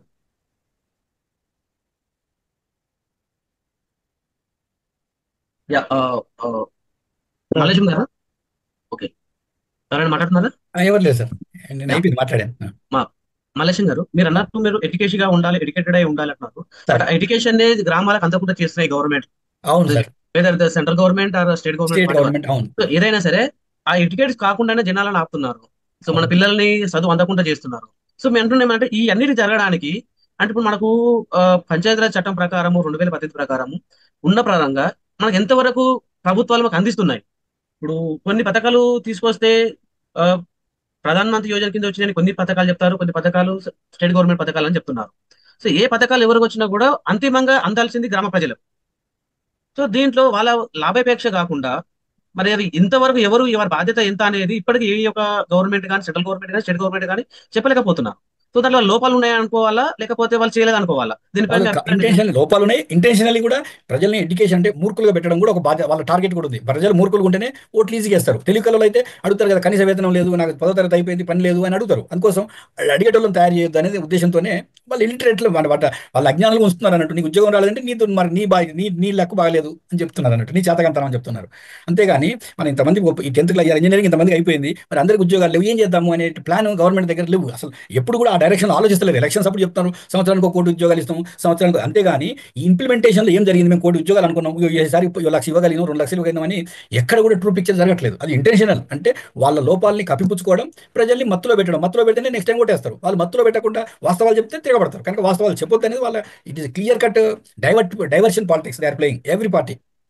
Sir we should go deeper than this sir. పైన సూపర్ఫిషియల్ అనాలిసిస్ చేసుకుంటున్నాం, మళ్ళీ సమస్య వర్ణనకే పరిమితం అవుతున్నాం. గ్రామాల్లో రాజ్యాంగము ప్రజాస్వామ్యము లేనంత కాలం ఈ దేశ నిర్మాణం అసాధ్యం సార్. గ్రామాలు చూడడానికి పైన బాగానే ఉన్నాయి కానీ నిట్ట నిలువుగా అడ్డంగా చీలిపోయి ఉన్నాయి. మనం దూరం నుంచి చూసి గ్రామాల మీద ఒక రొమాంటిక్ వ్యూ పెట్టుకుంటాం కానీ వాస్తవంగా గ్రామాల్లో చాలా దారుణమైన లోతైన చీలికలు ఉన్నాయి. నిట్ట నిలువుగా పార్టీల వారీగా చీలిపోయి ఉన్నాయి, అడ్డంగా కులాల వారీగా చీలిపోయి ఉన్నాయి సార్. ఆ డెమోక్రటైజేషన్ ప్రాసెస్ జరగకుండా ఈ దేశ నిర్మాణం జరగదు. ఇప్పటికీ లెజిస్లేటర్స్ అంటే చట్టాలు చేసే అధికారం ఉన్న ఎమ్మెల్యేలు, ఎంపీలు 70% మంది గ్రామాల నుంచే వస్తున్నారు. 70% ప్రజలు ఎన్నుకునే లా మేకర్స్ లో ప్రజాస్వామ్య స్ఫూర్తి విలువలు లేకపోతే ఎట్లా ప్రజాస్వామ్యం పనిచేస్తుంది? మనం సమస్యలు చెప్తున్నాం తప్ప దాని మూలం ఎక్కడుందో ఎక్కువగా దాని మీద ధ్యాస పెడతలేం సార్. అవినీతి రాజకీయ వ్యవస్థే మూలం. అవినీతి రాజకీయ చెప్పండి సార్. మళ్ళీ మీ దగ్గరకు వస్తాం సార్. ఇక్కడ మనం ప్రొఫెసర్ స్వామిదాస్ గారు ఉన్నారు సార్. ఈ రోజు మనకున్న కార్యక్రమం పైన మీ అభిప్రాయాన్ని వ్యక్తపరచండి sir. Sir good evening. Good evening. Hello, వినపడుతుందా సార్? ఎస్ సార్, చెప్పండి సార్. ఇంతకుముందు ఒక్కరు మాట్లాడినట్లు సెంట్రల్ గవర్నమెంట్ స్టేట్ గవర్నమెంట్ మాట్లాడడం జరిగింది. కొంచెం తగ్గించండి సార్, స్వామిదాస్ సార్, కొంచెం వాల్యూమ్ తగ్గించండి సార్, దూరం పెట్టుకోండి. Right, okay sir, done. Okay sir. Now it's okay sir, good. ఒకటి, ఇప్పుడు ఈ చర్చ అనేది ఇప్పుడు కరెంట్ సినారియోలో ఒక అర్థవంతంగా ఉన్నది. ఇప్పుడు ఉన్న దాంట్లో మనము అభివృద్ధి అనేది, గ్రామాభివృద్ధి అనేది ఎవరి బాధ్యత, అభివృద్ధి అనేది మనం ఎట్లా డిఫైన్ చేస్తున్నాం అనేది అదొకటి మనము దాని మీద కొంచెం చర్చిస్తే బాగుంటుంది. ఓ రోడ్డు ఉంటేనో, నలుగురు ఎంప్లాయీస్ ఉంటేనో, అట్లుంటేనో అట్లానా, లేకపోతే ఆ గ్రామం మొత్తం వాళ్ళకి కావాల్సిన వాళ్ళ అవసరాలు అనేవి తీర్చినా లేదా అనేది ఒకటి మనం ఆలోచించాలి. సెకండ్ పాయింట్ ఏంటంటే, మనం ఇంతకుముందు పంచాయతీరాజ్ యాక్ట్ ప్రకారము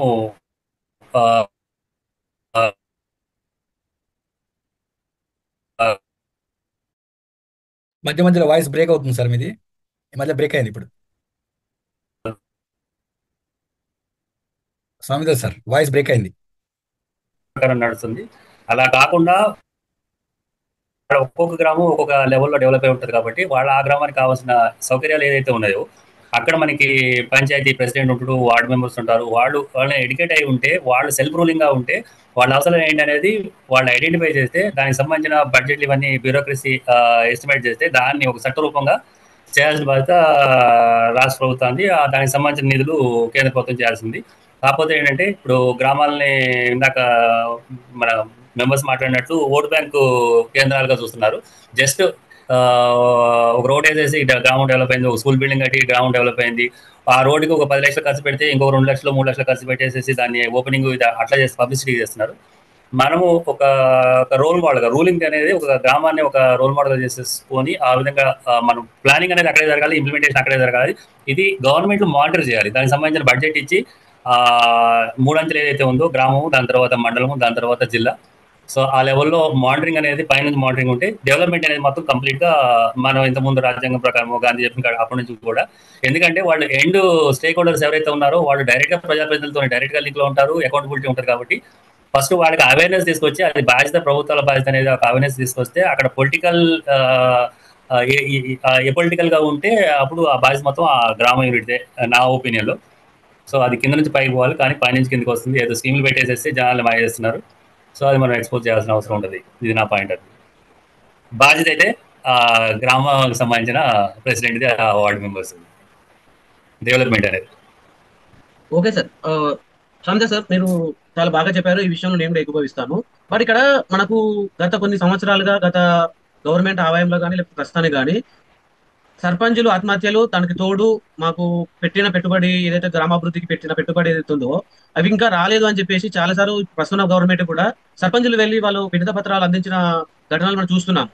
సో ఇక్కడ నేను అడగదలుచుకుంది ఏంటంటే, ఇప్పుడు సమాజం తెలవాల్సింది ఏంటంటే, ఎందుకంటే ఇప్పుడు మనకున్న అప్కమింగ్ లో ఈ ఎలక్షన్స్ ఒకటి ఉంది కాబట్టి, అంటే ఇప్పుడు సర్పంచులకు తెలిసి పెడుతున్నారా, పెట్టుబడి తెలియక పెడుతున్నారా, అసలు ఏం జరుగుతుంది, ఎందుకు సర్పంచులు ఆత్మహత్యలకు వెళ్తున్నారు, వాళ్ళకు బడ్జెట్ రాలేదని. ఇప్పుడు ఎందుకంటే సార్ ఇప్పుడు ఒక ఎమ్మెల్యే ఒక కార్యక్రమం తీసుకుంటే తన బడ్జెట్ శాంక్షన్ అయిన తర్వాతనే ప్రాజెక్ట్ చేస్తాడు. ఇక్కడ సర్పంచులు ఎందుకు వాళ్ళే ముందుగా బడ్జెట్ పెట్టి వాళ్ళే ముందుగా పనులు చేసి తర్వాత వాళ్ళు ఫండ్స్ తీసుకోవాలి. అంటే చాలా మంది సర్పంచులు ఏంటంటే ఒక ఎమ్మెల్యే కానీ ఒక ప్రస్తుతం ఉన్న గవర్నమెంట్ కానీ వాళ్ళు ఒక ప్రాజెక్ట్ ఇస్తారు, ప్రాజెక్ట్ మనం పెట్టి చేసిన తర్వాత ఫండ్ రిలీజ్ చేస్తున్నారని చెప్తున్నారు. సో దీంట్లో ఏం జరుగుతుంది అసలు, ఏం మన జనాలు తెలవాల్సింది ఏంటంటే ఏం జరుగుతుంది అనేది మనం చెప్పాలి సార్. ఒక గ్రామ స్థాయిని బట్టి ఒక 10 లక్షల నుంచి 2-3 కోట్లు పెట్టే ప్రెసిడెంట్లు కూడా ఉన్నారు. వాళ్ళు ఆ డబ్బులు తెచ్చుకోవాలంటే కాంట్రాక్ట్ ముందు తర్వాత వాళ్ళు పెట్టుబడి పెడుతున్నారు, గవర్నమెంట్ నుంచి రావట్లేదు. అది మనం అడ్రస్ చేయాలి. అది ఎందుకు వాళ్ళు పెట్టగలుగుతున్నారు, అది మనము అది ఒక పైనుంచి ఎమ్మెల్యే వాళ్ళు ప్రతి మీటింగ్ కి జనాలు తీసుకోవాలన్నా కూడా లోకల్ నాయకులు పెడుతున్నారు. ఆ డబ్బులు ఈ ఫండ్స్ లో నుంచే రికవర్ చేసుకుంటున్నారు. గవర్నమెంట్ మారినప్పుడు ఇప్పుడు మీరు చెప్పిన బిల్లు ఏదైతే ఉన్నాయో అవతల గవర్నమెంట్ లో ఉన్నోళ్ళు ఇప్పుడు ఈ బిల్లు శాంక్షన్ చేయట్లేదు. కానీ దాంట్లో ఒక 30-40% మాత్రమే ఖర్చు అవుతున్నాయి. మిగతా 70% ఈళ్ళకే పోతున్నాయి కదా. మనం జస్ట్ పంచాయతీ ప్రెసిడెంట్ వాడు బిల్లు రావట్లేదు అది ఒకటే మనం చెప్పలేం కదా. మనం ఒక ప్రాజెక్ట్, చిన్న పైలట్ ప్రాజెక్ట్ గా ఒక ఊరిని తీసుకొని మనము ఎంత బడ్జెట్ వచ్చింది, ఏమేమి పనులు చేశారు, దాని యాక్చువల్ కాస్ట్ ఎంత, ఇవి మనం ఒక లెక్కేసుకొని అలా విధంగా ఎక్స్పోజ్ చేసుకొని దాన్ని ఎక్స్పోజ్ చేస్తే బెటర్గా ఉంటుంది. జస్ట్ బిల్లులు రావడం అనేది ఒకటి, అంటే మనం వాళ్ళ ప్రెసిడెంట్కి బిల్లులు తెప్పించడం కోసం మనం హెజిటేషన్ చేసినట్టు ఉండదు కదా. ఆ డెవలప్మెంట్ అనే కాన్సెప్టే పోయింది. ఏదో ఒక గవర్నమెంట్ వచ్చింది కాబట్టి 2 రోడ్లు వేసేస్తే ఆ 5 సంవత్సరాలు అయిపోయింది అనే దాంతోనే ఉన్నారు. ఈ కట్టే ట్యాక్స్లు వీటికి ప్రాపర్ యూటిలైజేషన్ అనేది జరుగుతుందా లేదా, అక్కడ అకౌంటబిలిటీ ఆ పంచాయతీ ప్రెసిడెంట్ వార్డు మెంబర్స్ కానీ ఆ ప్రెసిడెంట్ గారికి ఏం సంబంధం లేదు. సో పైన లీడర్ ఆ ఎమ్మెల్యేనో లేకపోతే ఆ పార్టీ లీడరో చెప్పినట్టే నడుస్తున్నాయి. ఇండిపెండెంట్ గా నడవాలి, అప్పుడే డెవలప్మెంట్ ఉంటుంది. అయితే ఇంకోటి ఏంటి సార్ అంటే ఇప్పుడు ఇందాక సార్ చెప్పినండి ఇంకొక పాయింట్ ఏంటంటే సర్పంచ్లు ఎందుకు పెడుతున్నారు ముందు డబ్బులు అని అంటే ఎవరికి కాంట్రాక్ట్ ఇవ్వాలి, ఎవరికి ఇచ్చే బదులు ఆయన కాంట్రాక్ట్ తీసుకొని చేస్తున్నాడు. అయితే ఏంటంటే ఇప్పుడున్న లోపులు ఏంటంటే అధికారంలో ఎవరు ఉంటారో వాళ్ళకే కాంట్రాక్ట్ పోతుంది. సో అందులో ఆల్మోస్ట్ ఇప్పుడు సార్ ఏమో మరి కొంచెం ఎక్కువ చెప్పారంటే ఒక 70% లంచాలకు పోతే 30% వర్కౌట్ అవుతుంది. అయితే 50 కూడా అవ్వచ్చు. వర్క్. బట్ మేజర్ పార్ట్ ఏమవుతుందంటే ఇట్లా అట్లా కమిషన్ల కోసమే నడుస్తున్నాయి అన్నట్టు. అంతేగాని గ్రామ డెవలప్మెంట్ కోసం విలేజ్ అందరినీ ఇన్వాల్వ్ చేసి అవ్వట్లేదు. ఈసారి అధికారంలో కాంగ్రెస్ ఉంటే కాంగ్రెస్ ఏం సర్పంచ్ ఆయన ఇష్టమైన చేస్తుంటాడు, ఎమ్మెల్యే ఆయనకు అనుకూలంగా ఉంటాడు, లేదు వేరే పార్టీ ఉంటే వేరే పార్టీ, అట్లా నడుస్తుంది. కానీ ఈ ఫండ్స్ రిలీజ్ చేయకపోవడం వల్ల వాళ్ళు ఏమనుకుంటారు, భవిష్యత్తులో వస్తాయి కదా, ఇంట్లో కొంచెం కమిషన్ మిగులుతుంది కదా అని చెప్పి చేస్తున్నారు వర్క్లు. అవి డబ్బులు రావు, ఒక 2 నెలలకు వస్తాయి అనుకుంటారు, ఒక్కోసారి 1 year కూడా అవుతుంది. సో అప్పుడు కొంచెం ఇబ్బందులు పడుతుంటారు. సూసైడ్ ఇప్పుడు ఇందాక మీరు చెప్పినట్టు ఎందుకు సూసైడ్ చేసుకుంటున్నారు అని అంటే, ఇప్పుడు మనం ఒక 10 లక్షలు పని చేసినాము, కనీసం 3 లక్షలు మిగులుతాయి. అంటే మనం సిన్సియర్గా చేస్తే 3 లక్షలు మిగులుతాయి, ఇంకా మరి దుర్మార్గంగా చేస్తే 5 లక్షలు మిగులుతాయి. అయితే ఏం చేస్తున్నారు, ఈ అప్పు చేసి వాడి దగ్గర ఉండకుండా సరే అప్పు చేసి తీసుకొచ్చి చేస్తాడు. నెల వస్తుంది, 2 నెలలు పోతుంది, 3 నెలలు పోతుంది, 1 year అయినా బిల్ రాకపోయే వరకు అప్పు ఇంట్రెస్ట్ పెరుగుతుంటుంది. అక్కడ సూసైడ్లు అయ్యేటి కూడా ఉన్నాయి అన్నట్టు. సో దీనికి కారణం ఏంటిదంటే, ఇది నిజంగా డెవలప్మెంట్ కోసం నడసలేవు. ఈ కాంట్రాక్ట్లు అనేవి కొంతమంది కాంట్రాక్టర్లు కానీ, లేకపోతే సర్పంచ్ కానీ, వాళ్ళ రాజకీయ నాయకులు కానీ వాళ్ళు ఎదగడానికి ఉపయోగపడే సాధనాలుగా పనిచేస్తున్నాయి. ఎక్కడ కూడా విలేజ్ అందరూ కూర్చొని పోయి దానికి ఇప్పుడు మన కేసీఆర్ ద్వారా ఏది మన ఊరు మన చెరువు అని చెప్పి ఆ చెరువుల డెవలప్మెంట్ అని చెప్పింది కదా, కాకతీయ మిషన్ కాకతీయ అని. మిషన్ కాకతీయలో మీరు ఎక్కడ చెరువులో పోయి చూసినా కూడా అందులో నియానికి ఒక 10 ట్రాక్టర్ల మట్టి తీస్తారు, 100 ట్రాక్టర్లు రాసుకుంటారు. అది ఏం చేస్తారు, వాళ్ళ కాంట్రాక్టర్కి పోతుంది. సో అక్కడ కనపడదు, ఎన్ని ట్రాక్టర్లు తీసిరనేది కనపడదు. విలేజ్ ఇన్వాల్వ్ కాదు, ఓన్లీ రాజకీయ నాయకుడు ఇన్వాల్వ్ అవుతాడు. ఏమైనా ప్రతిపక్ష నాయకుడు గొడవ చేస్తే వాడికి కొంచెం కమిషన్ ఇస్తారు, కథం, అంతే తప్ప నిజానికి ఇప్పుడు మన మిషన్ కాకతీయ మీద పెట్టిన ఖర్చు ఎంత, దానికి వర్క్ ఎంత అంటే అసలు 10% కూడా వర్క్ జరిగింది. ఇందాక హామీద సార్ 70% కరప్షన్ అన్నాడు, కానీ ఈ మిషన్ కాకతీయ అయితే 90% కరప్షన్ జరిగింది. సో దీనికి ఎవరు కూడా విలేజ్ కూడా మనం అనుకుంటున్నారు ఏదో చేసుకుంటారు, వాళ్ళు వాడు గెలిచిన సర్పంచ్ వాడు చేసుకుంటాడు అనుకుంటున్నాడు.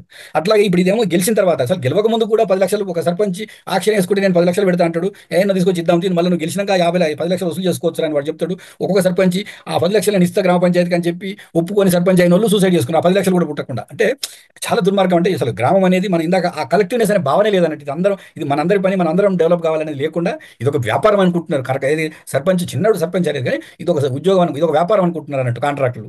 రాజకీయ నాయకులకు ఎలక్షన్స్లలో ఆ పార్టీకి భజన చేస్తే వాళ్ళు కొంచెం ఫండ్ పంపిస్తారు, ఆ ఫండ్ అందరికీ పంచుకోవడం, ఇది ఒక విషయ సర్కిల్ లాగా నడుస్తుంది తప్పితే అసలు డెమోక్రసీ ఇందాక థామస్ సార్ అంటున్నారు ప్రజాస్వామ్యం మీద విలువలు అంటే, అసలు ప్రజాస్వామ్యం అంటే ఏంటో అసలు మన ప్రజా సంఘాల్లో పనిచేసేవాళ్ళు కూడా తెలియదు. పనిచేసేవాళ్ళు తెలిస్తే 40 సంవత్సరాల నుంచి ఒక్కొక్క సంఘానికి నేను అధ్యక్షులను ప్రకటించుకొని పనిచేసేటువంటి మూర్ఖులు ఉన్నారు. ఎట్టుంటారో 40 సంవత్సరాల నుంచి నువ్వే అధ్యక్షుడుగా, అసలు నీ సంఘానికి రిజిస్ట్రేషన్ ఉందా, నీ సంఘానికి ఎలక్షన్స్ పెట్టినావా ఎప్పుడన్నా, అసలు నీ సంఘానికి ఒక జిల్లా కమిటీ ఉందా, ఈ జిల్లా కమిటీ మారుస్తున్నావా అనేది అసలు ఎవరికి తెలియదు. అంటే అసలు ఒక సంఘాన్ని నడిపించే విధానం ఇది, డెమోక్రటిక్గా సంఘానికి ఒక అధ్యక్షుని ఎన్నుకోవాలి అనేది లేదు. ఆడు ఎంత ఫండ్ కలెక్ట్ చేసుకుంటాడు, ఎవరికి ఇస్తున్నాడు, ఏం కదా ఎక్కడ తెలియదు. ఒక భజన చేసుడు, రమేష్ సార్ ఉన్నాడు, రమేష్ సార్ వీరుడు సూర్యుడు, అంతేగాని ఇప్పుడు రమేష్ సార్ ఈసారి అధ్యక్షులు ఉన్నారు, 3 ఏళ్ళ 5 ఏళ్ళ అధ్యక్షులు ఉన్నారు. మరి నెక్స్ట్ 6 ఏడు ఇంకో కొత్త అధ్యక్షులు రావాలి కదా. లేదు రమేష్ సార్ మేధావి కనుక ఆయన సత్యంత కాలం ఆయన ఉంటాడు, అడగకపోవడం. అసలు రమేష్ గారు ఎట్లా అధ్యక్షులు అయ్యారు, ఈ ఫండ్ ఎంత కలెక్ట్ చేసిర్రు, ఎంత ఖర్చు పెట్టిర్రు, ఈ అకౌంట్ ఎవరి దగ్గర ఉంది, అసలు దానికి ఒక బ్యాంక్ అకౌంట్ ఉందా, ఇది కనీసం అడిగేటువంటి ఒక లక్షణాలు కూడా మన సంఘాలకు లేవు. ప్రజా సంఘాలు అనుకుంటూ వేరే వేరే పేర్లతోని కుల సంఘాలు ఏదైనా నడిపిస్తున్నాం.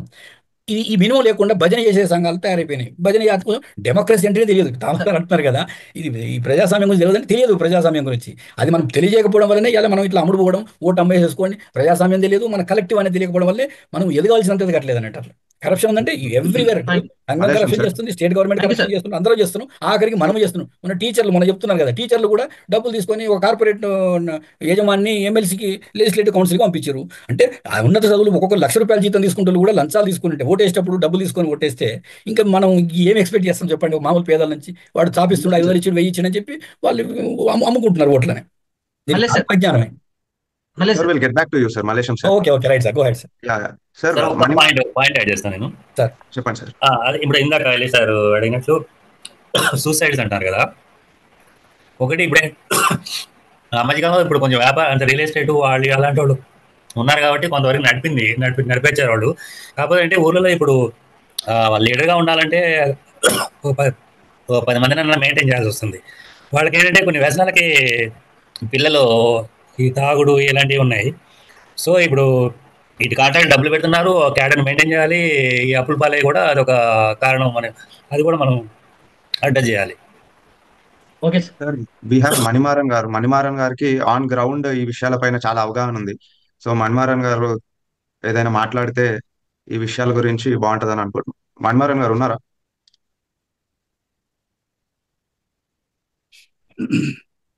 Before he response. గౌతమ్ గారు, నేను ఒక 5 minutes లో మాట్లాడతాను. కంటిన్యూ చేయండి. శ్రీనివాస్ గారు జాయిన్ అయ్యారు. బలుగుల శ్రీనివాస్ గారు, మీరు ఈ విషయం పైన ఏమైనా మాట్లాడతారా?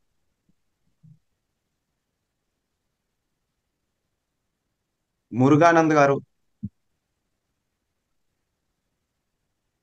ప్రవీణ్ కుమార్ గారు, మీరు ఏదైనా చెప్పాలనుకుంటున్నారా? గ్రామ అభివృద్ధి బాధ్యత ఎవరిది, రాష్ట్ర ప్రభుత్వం ఉందా లేదా కేంద్ర ప్రభుత్వం ఉందా, ఎవరి బాధ్యత ఎంత, ఈ విషయాలపైన మాట్లాడాలనుకుంటున్నారు? అదేవిధంగా మనకు సీమ గారు కూడా ఉన్నారండి, మీరు కూడా నేను మాట్లాడుకుంటూ చెప్పండి. సీమా గారు, can you please talk on it?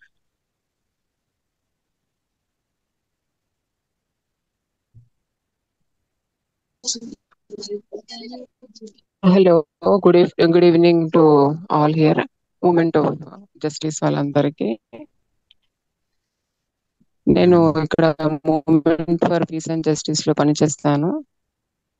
My voice is clear sir? I'm audible here? Yes, yes. Hello, I'm audible here Yes, sir? ma'am. We can hear you, ma'am. We can hear you. It's clear. So, our movement, yeah. So we are living in ideology which is transplanted by the Western game. Actually, we are the action. మధ్య మధ్యలో voice break అవుతుంది madam. ఇది సీమ madam, voice miss అవుతుంది, మీది రావట్లేదు ఇప్పుడు. Seema, ma'am, we are losing you. You please take some time. I think that will be fine. Seema madam, are you there? Cut అయిపోయింది సార్, వాయిస్ కట్ అయిపోయింది technical completely. Problem ఉంటుంది sir madam. Yeah, yeah, yeah. మిగతా ఇంకేమైనా By that మాట్లాడాలి? time, somebody like sir, Venkatesh sir. Swamidas sir ఉన్నాడు. Venkatadas sir వచ్చారా? Venkatadas sir కూడా ఉన్నారు. We have రామలింగయ్య గారు అని జాయిన్ అయ్యారు. రామలింగయ్య గారు, can you please talk about it? Sir good evening sir. Good evening sir. Good evening sir ఇక్కడ గ్రామ అభివృద్ధి బాధ్యత ఎవరిది అన్నది మనకు పరిచయం చేసుకోండి సార్ మీరు. మిమ్మల్ని Sir, సార్, పరిచయం నా చేయండి పేరు సార్ నా పేరు రామలింగయ్య సార్. నేను వచ్చేసి కర్నూలు జిల్లా ఆదోని నుండి మాట్లాడుతున్నా సార్, ఆంధ్రప్రదేశ్. ప్లీజ్ చెప్పండి సార్. సార్ తదనంతరం మన కార్యక్రమం వచ్చేసి గ్రామాభివృద్ధి బాధ్యత ఎవరిది అన్నది ఇక్కడ మనం మాట్లాడుతున్నాము. ఆ, ఎక్కువ శాతం వచ్చేసి రాష్ట్రానిది బాధ్యత ఉంటుంది సార్. కొన్ని మాత్రము రోడ్డు, తర్వాత వచ్చేసి ఏదైనా రైతులకు సంబంధించిన పథకాల గురించి అయితే కేంద్రం వాటాతో పాటు రాష్ట్ర వాటా కలిపి ప్రజలకి ఇవ్వడం జరుగుతుంది. గ్రామాభివృద్ధిలో ప్రత్యేకంగా మనం చెప్పాలంటే రాష్ట్రం అనేది ఎక్కువ శాతం అభివృద్ధికి అనేది కావాలా. అయితే ఇక్కడ అలా కాకుండా ఎక్కువగా కేంద్రం నుంచి వచ్చిన వాటిని చూపిస్తూ మేము ఇవి ఇచ్చినామనేసి రాష్ట్ర ప్రభుత్వాలు చెప్పుకొని చేతులు దులుపుకుంటున్నాయి. అలాంటి పరిస్థితుల నుండి మనకు మార్పు రావాలనేది ప్రతి ఒక్కరు కోరుకునేదే. చాలా గ్రామాలు అయితే ఎక్కువ శాతము దాన్ని ఏమంటారంటే సార్, కొన్ని రోడ్లు ఏవైనా కానీ కేంద్రం నిధుల నుండినే వేసినవి కనిపిస్తుంటాయి మనకు. రాష్ట్ర ప్రభుత్వం అయితే రోడ్ల మీద మాత్రం ఎటువంటి శ్రద్ధ ఉండదు. ఏదైతే కేంద్రం నుండి ఏవైనా పథకాల ద్వారా ఏదైనా రోడ్లు వేయాలని వచ్చినట్లయితే వాటిని వేసి వాటి ఓపెనింగ్కి భూమి పూజలకు మాత్రం రాష్ట్ర ప్రభుత్వం వాళ్ళు పాల్గొని వాళ్ళ యొక్క ఉనికిని కాపాడుకుంటుంటారు సార్. ఇది నా వ్యూ సార్. నాకు తెలిసినంత వరకు నాకు తెలిసిన విషయం సార్ ఇది. Thank you sir giving opportunity. Ramalingaiah గారు, చాలా బాగా మీరు చెప్పారు. నిజంగా మీరు చెప్పిన ప్రకారంగా ప్రస్తుత సమాజంలో నడుస్తుంది కూడా అదే. అవును సార్, అవును సార్. థ్యాంక్ యూ అండి, మీ ఓకే సార్. ఆలోచన షేర్ చేసినందుకు. Okay, thank you. శ్రీనివాస్ గారు, మలుగుల శ్రీనివాస్ గారు, మీరేమైనా చెప్తారండి? ప్రవీణ్ సీమ గారు మేడం, మీరు ప్రవీణ్ గారు మాట్లాడుతా అంటున్నారు. ప్రవీణ్ గారిని మాట్లాడండి. Please go head, please go ahead. Sir, అందరికీ గుడ్ ఈవినింగ్ సార్. నా పేరు ప్రవీణ్ సార్. నేను ప్రెసెంట్ చిత్తూరు డిస్ట్రిక్ట్ పంచాయతీరాజ్ డిపార్ట్మెంట్లో వర్క్ చేస్తున్నాను. సార్, ఇప్పుడు మనము ఈ టాపిక్ మాట్లాడుకుంటున్నాము. వెరీ కన్సర్న్ ఏంటంటే సార్, మనము ఆల్మోస్ట్ 2 స్టేట్స్ కలిపి మాట్లాడుకుంటున్నా దెర్ ఆర్ హార్డ్లీ 20 మెంబర్స్ కూడా లేరు కంప్లీట్లీ. సో దీని మీద మనం ఇచ్చే ప్రియారిటీ, సొసైటీలో ఉన్న ప్రియారిటీ ఏంటనేది మనం ఇక్కడ ఒక చిన్న పాయింట్ పికప్ చేసుకోవచ్చు. సో నేనేమనుకుంటున్నానంటే, we have to first thing we have to do is we have to stretch this. ఇది రీచ్ అనేది మాక్సిమం మనం ఇంక్లూడ్ చేయగలిగితే, ఇందులో మెజారిటీ పీపుల్ని మనం భాగస్వాములు చేసుకోగలిగితే, ఈ థాట్ ప్రాసెస్ అనేది it has to be filtered to each and every village. ఇది ఎవ్రీ విలేజ్ స్థాయి వరకు కూడా ఇటువంటి డీప్ డిస్కషన్ అనేది ఎప్పుడైతే జరుగుతుందో, ఎర్లియర్ స్పీకర్స్ కూడా చెప్పారు, ఈ రీచ్ అనేది ఎక్కువ ఉండాలి. ఫస్ట్ ఆఫ్ ఆల్ మనము డిస్కస్ చేస్తేనే వాట్స్ నెక్స్ట్ అనే పాయింట్కి అరైవ్ అవ్వగలుగుతాం. అసలు ఏది లేదు, ఎవరి పాటికి వాళ్ళు ఉంటాము అని అంటే దర్ ఈస్ నో పాయింట్ అన్నమాట. కాబట్టి first thing is we have to try everyone, నేను కావచ్చు, మీరు కావచ్చు, పార్టిసిపేట్ చేసే ప్రతి ఒక్కరు at least if we have an another session in the near future, we have to ensure that maximum number of people take part in this kind of discussion and so that the results will be fruitful. Sir particularly with respect to the topic నేను add చేయదలుచుకుంటే ఏంటంటే sir, please sir. మనం చాలా రోజుల నుంచి ఎప్పటి నుంచో age old days నుంచి మనకు తెలిసింది ఏంటంటే గ్రామాలే మన దేశానికి పట్టుకొమ్మలు. ఇది వింటూనే ఉన్నాం సార్, మనం ఇది వింటూనే ఉన్నాం. But what we are observing in fact రియాలిటీలో ఏంటి అని అంటే మెజారిటీ అర్బనైజేషన్ జరుగుతూ ఉంది, మైగ్రేషన్ హెవీగా ఉంది. ఎందుకు జరుగుతూ ఉంది ఏంటి? Just we need to pick reasons అంటే ఓన్లీ మేజర్లీ 3 రీజన్స్ వస్తున్నాయి సార్. ఆ 3 రీజన్స్ ఏంటి అని అంటే, ఒకటి employment, second thing is education, third thing is health. ఈ మూడింటి కోసమే ప్రజలు పోతున్నారు. గ్రామం వదిలి మనం టౌన్కి దగ్గర ఉన్న టౌన్కి ఇంకో దగ్గర ఎక్కడన్నా వెళ్ళాలి అని అంటే ప్రజలకు ఉన్న మాక్సిమం రీజన్స్ ఏంటంటే ఈ 3. Other than these 3 there is no big issue. కాబట్టి మనము చేయగలిగింది ఏంటి అని అంటే, first thing as a government స్ట్రక్చర్లో నుంచి ఆలోచిస్తే, ఎప్పుడైతే మనం ఎంప్లాయ్మెంట్ ఎన్షూర్ చేస్తామో విలేజ్ లెవెల్లో and health facility proper infrastructure provide చేస్తూ విలేజ్ లెవెల్లో మనం ప్రొవైడ్ చేయగలిగినప్పుడు, అండ్ ఎడ్యుకేషన్ ఒక quality education and which includes overall development of children. ఏదో చదువు అని అంటే సిలబస్ పరంగా పోవడం కాకుండా ఓవరాల్ డెవలప్మెంట్ ఆఫ్ చిల్డ్రన్ ని దృష్టిలో పెట్టుకొని, అంటే ఈ రోజు పిల్లలే రేపటి భావి భారత్ పౌరులు అని చెప్తుంటాం కదా, అదే విధంగా ఆ పిల్లలు భావి భారత్ పౌరులు సక్సెస్ఫుల్ గా సిటిజన్స్ ఎప్పుడు అవుతారు? వాళ్ళకి proper education, just syllabus curriculum కాకుండా overall development of a children. అంటే ఆ పిల్లలు కూడా రేపు ఈ విధమైనటువంటి డిస్కషన్స్ లో పార్టిసిపేట్ చేసే పరిస్థితి ఉండాలి. అంటే అది అర్థం చేసుకునే స్థితిలో కూడా లేరు. మనకి లిటరసీ రేట్ అనేది ఆల్రెడీ తక్కువ.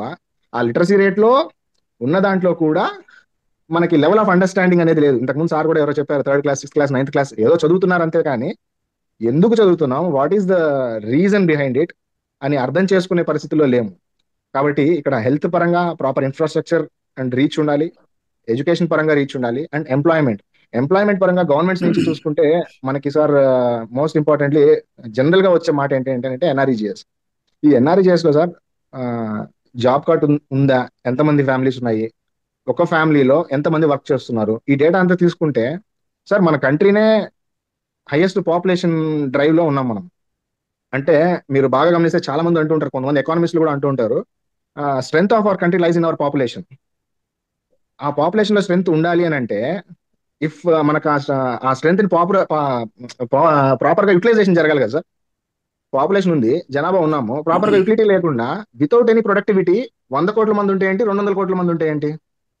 ఈ ఉన్న పాపులేషన్ అనేది ప్రొడక్టివిటీ చూపించాలి. ఆ ప్రొడక్టివిటీ లేదు. ఎన్ఆర్జీఎస్కి వెళ్తే ఓన్లీ 100 days ఆఫ్ వర్క్ ఇస్తున్నారు. రెస్ట్ ఆఫ్ ద 250 days ఏం చేస్తున్నట్టు ప్రజలు? ఆ 250 days కి సంబంధించిన స్కిల్ డెవలప్మెంట్ ఎన్హాన్స్మెంట్ ఏదైనా ప్రోగ్రామ్స్ తీసుకుంటున్నారా? విలేజ్ లెవెల్లో స్కిల్ డెవలప్మెంట్ ప్రోగ్రామ్ అనేది జరుగుతుందా? అసలు లేదు. అడిషన్ ఆఫ్ స్కిల్స్ లేనప్పుడు ఎంప్లాయ్మెంట్ దొరకదు, ఎంప్లాయ్మెంట్ లేనప్పుడు వాళ్ళ నుంచి ప్రొడక్టివిటీ ఉండదు. సో దట్ మన పాపులేషన్ లో, మన జనాభాలో మనకున్న strength they are not adding to the GDP. At the same time వాళ్ళ ఫ్యామిలీ లెవెల్లో కూడా ఫ్యామిలీస్ ని కూడా వాళ్ళు పోషించుకోలేని పరిస్థితి ఉంటుంది దానివల్ల. సో ఇక్కడ స్ట్రాంగ్ గా సీరియస్ గా మనం వర్కౌట్ చేయాల్సింది, గవర్నమెంట్ సైడ్ నుంచి కూడా చేయాల్సింది ఏంటంటే employment is very important. At the same time నేను ఇంతకుముందు చెప్పినట్లుగానే హెల్త్ కండిషన్స్ కి నెసెసిటీస్ ఇంప్రూవ్ చేయాలి, అదేవిధంగా ఎడ్యుకేషన్ సెక్టర్ ని కూడా ఇంప్రూవ్ చేయాల్సిన పరిస్థితి ఉంటుంది. ఈ మూడింటిని టార్గెట్ చేయాలి sir. At the same time ఇవన్నీ చేయాలి అని అంటే sir state governments as well as central governments లో మనం క్రూషియల్ గా అబ్జర్వ్ చేస్తే గ్రౌండ్ లెవెల్లో వర్క్ ఏం జరుగుతుంది అని అంటే పైనుంచి వచ్చే డైరెక్షన్స్ ఫాలో అవుతారు సార్. ఎవరైనా ఎంప్లాయీస్ మేబీ 1, 2, 3 ఆర్ ఎవరైనా కావచ్చు, అది పంచాయత్ సెక్రటరీనా, ఎంపీడీఓనా, వాట్ ఎవర్ ఏ లెవెల్లో ఉన్న ఆఫీసర్ అయినా సరే, ఏం జరుగుతుంది అని అంటే పైనుంచి వచ్చే ఇన్స్ట్రక్షన్స్ ని దే ఆర్ ఫాలోయింగ్. ఇక్కడ మనం అబ్జర్వ్ చేయాల్సింది ఏంటంటే sir one size fits all approach అనేది స్టేట్ అండ్ సెంట్రల్ లెవెల్లో చేస్తుంటారు. అదేంటంటే పైనుంచి యూనిక్ గా కామన్ మెజర్స్ అనేవి ఇస్తున్నారు, అదే ఫాలో అవుతున్నారు. ఇది చేయండి, ఈ వర్క్ చేయండి, ఈ వర్క్ చేయండి అని. దానివల్ల ఏమవుతుంది అని అంటే ఏ విలేజ్ కి నెసెసిటీ ఏంటి అనేది ఎవరు పట్టించుకోవడం లేదు. ఎప్పుడైతే one size fits all approach చేస్తున్నామో అది does not work in majority of the villages. ఏదో 1 or 2 villages కి స్టేట్ గవర్నమెంట్ తీసుకున్న ఇనిషియేటివ్ వర్క్ అవుతుందేమో కానీ, బట్ అందరికీ ఇదే వర్క్ అవ్వాలి అనే పాలసీ అయితే మనం తీసుకురాలేము. కాబట్టి దీని గురించి ఒక డైవర్సిఫైడ్ పాలసీ మేకింగ్ అనేది అవసరం సార్. ఈ డైవర్సిఫికేషన్ లో what actually these villages need, అంటే ఎక్కడ ఏ విలేజెస్ దేని మీద వర్కౌట్ చేయాల్సిన అవసరం ఉంది అనేది కొద్దిగా దృష్టిలో పెట్టుకొని స్టేట్ అండ్ సెంట్రల్ గవర్నమెంట్ నుంచి డైరెక్షన్స్ వస్తే ఈవెన్ గ్రౌండ్ లెవెల్ ఫంక్షనరీస్ అనే వాళ్ళు కూడా ప్రాపర్ గా పనిచేయడానికి అవకాశం ఉంటుంది సార్. ఇది స్పెసిఫిక్ గా with respect to government and society as a large తీసుకుంటే మనం అందరం కూడా నాకు తెలిసి ఇటువంటి డిస్కషన్స్ మరీ పెంచడం వల్ల, పార్టిసిపెంట్ రీచ్ పెంచడం వల్ల ఉపయోగం ఉంటుంది. ఫర్దర్ ఇప్పుడు నేను యాడ్ చేసిన పాయింట్స్ కావచ్చు, లేకపోతే అదర్ పార్టిసిపెంట్స్ ఉన్నారు, చాలా వాల్యుబుల్ ఇన్పుట్స్ ఇచ్చారు. అలాంటి ఇన్పుట్స్ అనేటివి మనకి ఇంక్రీజ్ అయితే it will be more useful sir. This is from my side sir. Very good, బాగా చాలా పాయింట్స్ యాడ్ చేశారు సార్. థ్యాంక్ యూ పవన్ గారు, మీరు చెప్పే చాలా వాల్యుబుల్ పాయింట్ అండి అది. నిజంగా మేము దీన్ని గ్రామ లెవెల్లో తీసుకెళ్ళడానికి మా ప్రయత్నంలో భాగంగానే ఈ కార్యక్రమం నిర్వహించడం జరుగుతుంది. ప్లస్ మేము కూడా మాకున్న స్ట్రెంత్ లో ఎంతవరకు మా పాసిబిలిటీ ఉందో అంతవరకు తీసుకెళ్తున్నాం. మీలాంటి వాళ్ళు మాకు సహకరించి దీన్ని ఇంకా విజయవంతం చేయడానికి ముందుకెళ్దామండి. థ్యాంక్ యూ ప్రవీణ్ గారు. ఇప్పుడు ఇంకా మన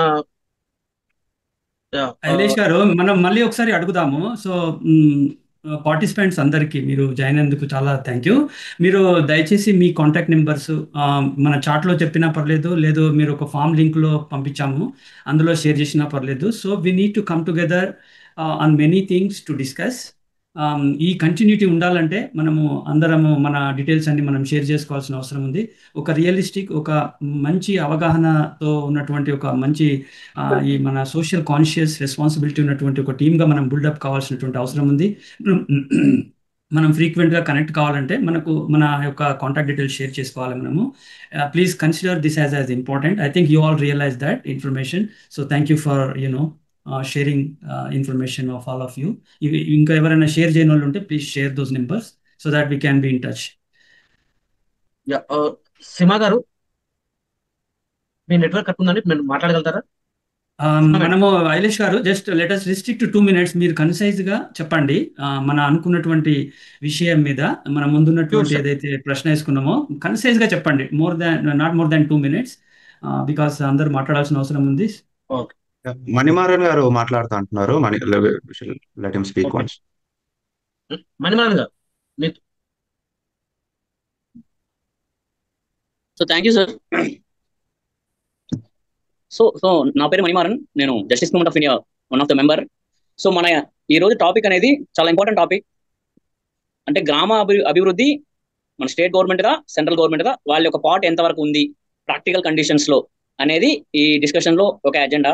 సో నా వరకు నేను ఒక 2-3 పాయింట్స్ మెయిన్ గా చెప్పాలనుకుంటున్నాను. సో ఫస్ట్ థింగ్ ఏంటంటే, మనకి as per constitution amendment act 73rd amendment act ప్రకారము మన గ్రామ పంచాయతీస్ స్టేట్ లిస్ట్ లో ఉంటుంది. ఓకే, కానీ నేను మెయిన్ గా ఫినాన్షియల్ రిలేటెడ్ పాయింట్స్ చెప్పాలనుకుంటున్నాను. సో స్టేట్ లిస్ట్ లో ఉన్నా కూడా మన ఫినాన్షియల్ కాంట్రిబ్యూషన్ ఒక ఫినాన్షియల్ ఇయర్ కి స్టేట్ గవర్నమెంట్ నుంచి ఆల్మోస్ట్ నిల్ అమౌంట్ అనేది కాంట్రిబ్యూట్ చేస్తున్నారు. సో దీన్ని మనము యాజ్ ఏ యూనిట్ గా క్వశ్చన్ చేయాలి. ఎందుకు మీరు డబ్బులు అనేది ఇవ్వడం లేదు? స్టేట్ లిస్ట్ లో ఉండే గ్రామ పంచాయతీస్ మీద ఆధిపత్యం మీరు తీసుకున్నప్పుడు అసలు వాళ్ళు డెవలప్ అవ్వడానికి మీరు కాంట్రిబ్యూషన్ ఎందుకు చేయట్లేదు? యు ఆర్ డూయింగ్ నిల్ అనేది మనము ప్రొజెక్ట్ చేయగలగాలి. దీని గురించి మనం గట్టిగా ఎడ్యుకేట్ చేయాలి ప్రతి ఒక్క సిటిజన్ ని. సో ఇది ఒక first point. So next finances గురించి వస్తే, మనకు మాక్సిమం గ్రామ పంచాయతీకి రిసీట్స్ ఏమొస్తాయంటే, అంటే ఇన్కమ్ ఇన్పుట్ అమౌంట్ ఏమొస్తుంది అంటే మెయిన్ గా యూనియన్ సెంట్రల్ నుంచి ఫినాన్స్ కమిషన్ నుంచి వస్తుంది. 15th ఫినాన్స్ కమిషన్ ద్వారా అమౌంట్ అనేది పర్ హెడ్ ఒక సిటిజన్ కి 400 నుంచి 500 రూపీస్ తగ్గట్టు ప్రతి ఫినాన్షియల్ ఇయర్ కి 2 times వస్తుంది. అంటే 2 grants కి వస్తుంది. ఇప్పుడు 2000 జనాభా ఉండే పంచాయతీలో ఇంటూ 400 వేసుకుంటే 8 లక్షలు. ఆ 8 లక్షలు అనేది జూలైలో ఒకసారి పడుతుంది, అక్టోబర్లో ఒకసారి పడుతుంది. ఒక ఎగ్జాంపుల్ ఫినాన్స్ కమిషన్ నుంచి, అంటే క్లియర్ యూనియన్ గవర్నమెంట్ గ్రాంట్ అది కాకుండా అదే ఒక మాక్సిమం గ్రాంట్ ఫర్ గ్రామ పంచాయతీస్. సో ఇంకొకటి ఏంటంటే ఓన్ రిసోర్స్, అంటే వాళ్ళ ఇన్కమ్ ట్యాక్స్, అంటే హౌస్ ట్యాక్స్ కలెక్ట్ చేస్తారు. గ్రామ పంచాయతీ సెక్రటరీస్ గ్రామ పంచాయతీ లెవెల్లో హౌస్ ట్యాక్స్ కలెక్ట్ చేస్తారు. అది ఓన్ గా వాళ్ళు కలెక్ట్ చేసుకుంటారు. సో అది ఒక 50,000 60,000 వస్తుంది. సో ఓవరాల్ ఒక 8,50,000 దాకా ఒక 2000 జనాభా ఉండే గ్రామ పంచాయతీ అమౌంట్ అనేది వస్తుంది. సో దీంట్లో స్టేట్ గవర్నమెంట్ నుంచి వచ్చే అమౌంట్ అనేది నిల్. సో దీన్ని మనం ఒక మెయిన్ ఎజెండాగా తీసుకోవాలి. అంటే ఎక్స్ప్రెస్ చేసే విధానంలో, అంటే ఎక్కువ మందికి తెలియజేయాలి ఎందుకు వాళ్ళు ఇవ్వడం లేదని. సో ఇంకొక పాయింట్ ఏంటంటే, ఈ 8,50,000 గ్రామ పంచాయతీ సెక్రటరీస్, అంటే గ్రామ పంచాయతీ లెవెల్లో యూజ్ చేసే ప్రతి ఒక్క వర్క్ కి వాళ్ళు ఆ డబ్బులనే వాడుకోవాలి. సో ఎగ్జాంపుల్ గ్రీన్ అంబాసిడర్స్ అని ఉంటారు, అంటే క్లీన్ చేసే వాళ్ళు ఉంటారు, అంటే చెత్తలు తీసుకువెళ్లే వాళ్ళు ఉంటారు. సో వాళ్ళకి శాలరీస్ కూడా ఈ గ్రాంట్ నుంచే ఇస్తున్నారు.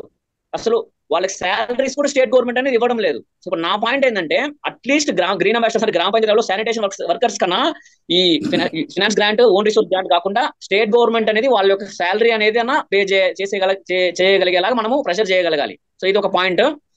సో నెక్స్ట్ ఇంకా ప్రతి ఒక్కటి ఇప్పుడు వాటర్ శానిటేషన్ క్లీన్ చేసాం, ట్యాంక్ క్లీన్ చేయడం కానీ, సో ఇట్లా అన్ని రిపేర్ వర్క్స్ కి మాత్రమే ఒక గ్రామ పంచాయతీ, అంటే మెయింటెనెన్స్ వర్క్స్ మాత్రమే ఆ డబ్బులు అనేవి సరిపోతున్నాయి.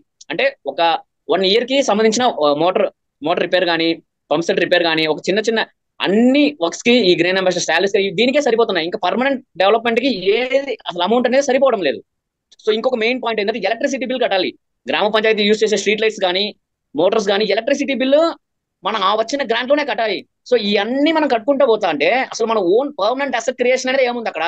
ఓన్లీ మెయింటెనెన్స్ వర్క్స్ కోసమా మనం ఇంత డబ్బులు అనేది మనము ఇన్ని కోట్లు మేము ఖర్చు పెట్టినాం, ఇంత పెద్ద గవర్నమెంట్ మాది, 75 ఏళ్ళుగా ఉన్నాము అనే చెప్పుకునే వాళ్ళు ఓన్లీ మెయింటెనెన్స్ యాక్టివిటీస్ చేసుకోవడానికి ఇంత చేస్తున్నాము కాదు కదా. సో నా పాయింట్ ఏంటంటే స్టేట్ గవర్నమెంట్ ఫండ్ ఎందుకు ఇవ్వడం లేదు? పర్మనెంట్ అసెట్ క్రియేషన్ కి వాళ్ళు ఇవ్వాలి. సో ఈ పాయింట్ ని మనం స్ట్రెస్ చేయాలి యాజ్ ఆర్గనైజేషన్ గా. సో ఇది ఒక మెయిన్ అజెండా పాయింట్ నాది, అంటే నా సైడ్ నుంచి నేను సబ్మిట్ చేయాలనుకున్న పాయింట్. సో స్టేట్ గవర్నమెంట్ అనేది రెస్పాన్సిబిలిటీ పూర్తిగా తీసుకుంటుంది గ్రామ పంచాయతీస్ మీద, కానీ వాళ్ళు ఏమి హెల్ప్ అనేది చేయడం లేదు. సో ఇది సార్ నా నుంచి మెయిన్ పాయింట్. నేను ఫైనాన్సెస్ గురించి మాట్లాడాను. సో ఇంకా ఆల్రెడీ టైం లాగ్ అవుతుంది కాబట్టి సో నెక్స్ట్ మీకు మన వాళ్ళు ఎవరైనా ఇంకా మాట్లాడచ్చు. నేను లాస్ట్ లో ఏమైనా ఉంటే కన్క్లూడ్ చేస్తున్నాను sir. Thank you. So Eilish గారు, సో ఇంకా ఎవరైనా మాట్లాడేది ఉంటే let us give just 1 minute. మీరు 1 minute లో మాట్లాడడానికి కన్సైజ్ గా చెప్పండి, మన అంశం మీద చెప్పండి. ఇప్పుడే మనకు సందీప్ రెడ్డి గారు జాయిన్ అయ్యారు. సార్ సందీప్ రెడ్డి గారు, మీరేమైనా ఈ టాపిక్ మీద మీరు చెప్తారండి?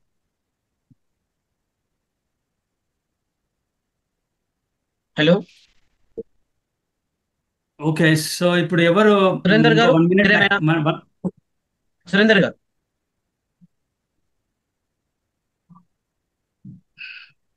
ఐలేష్ గారు, మనకు టైం రన్ అవుతుందిగా అనుకున్న టైం ప్రకారం. So I'm going to share some details. Let me share my screen.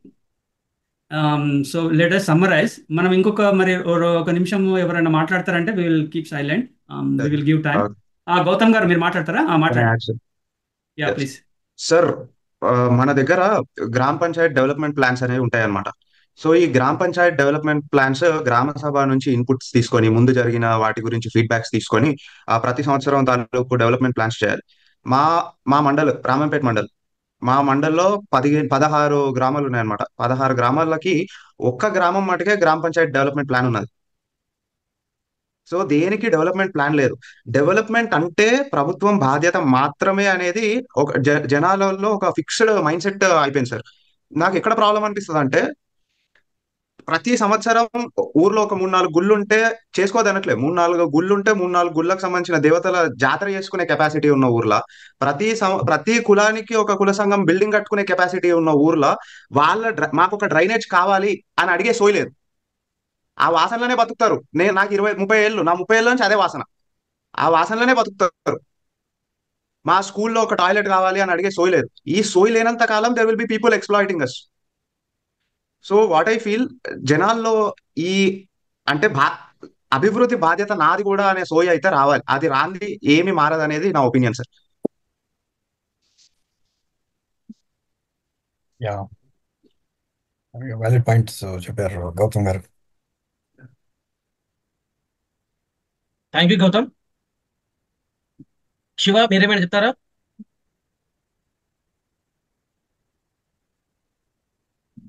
Shiva.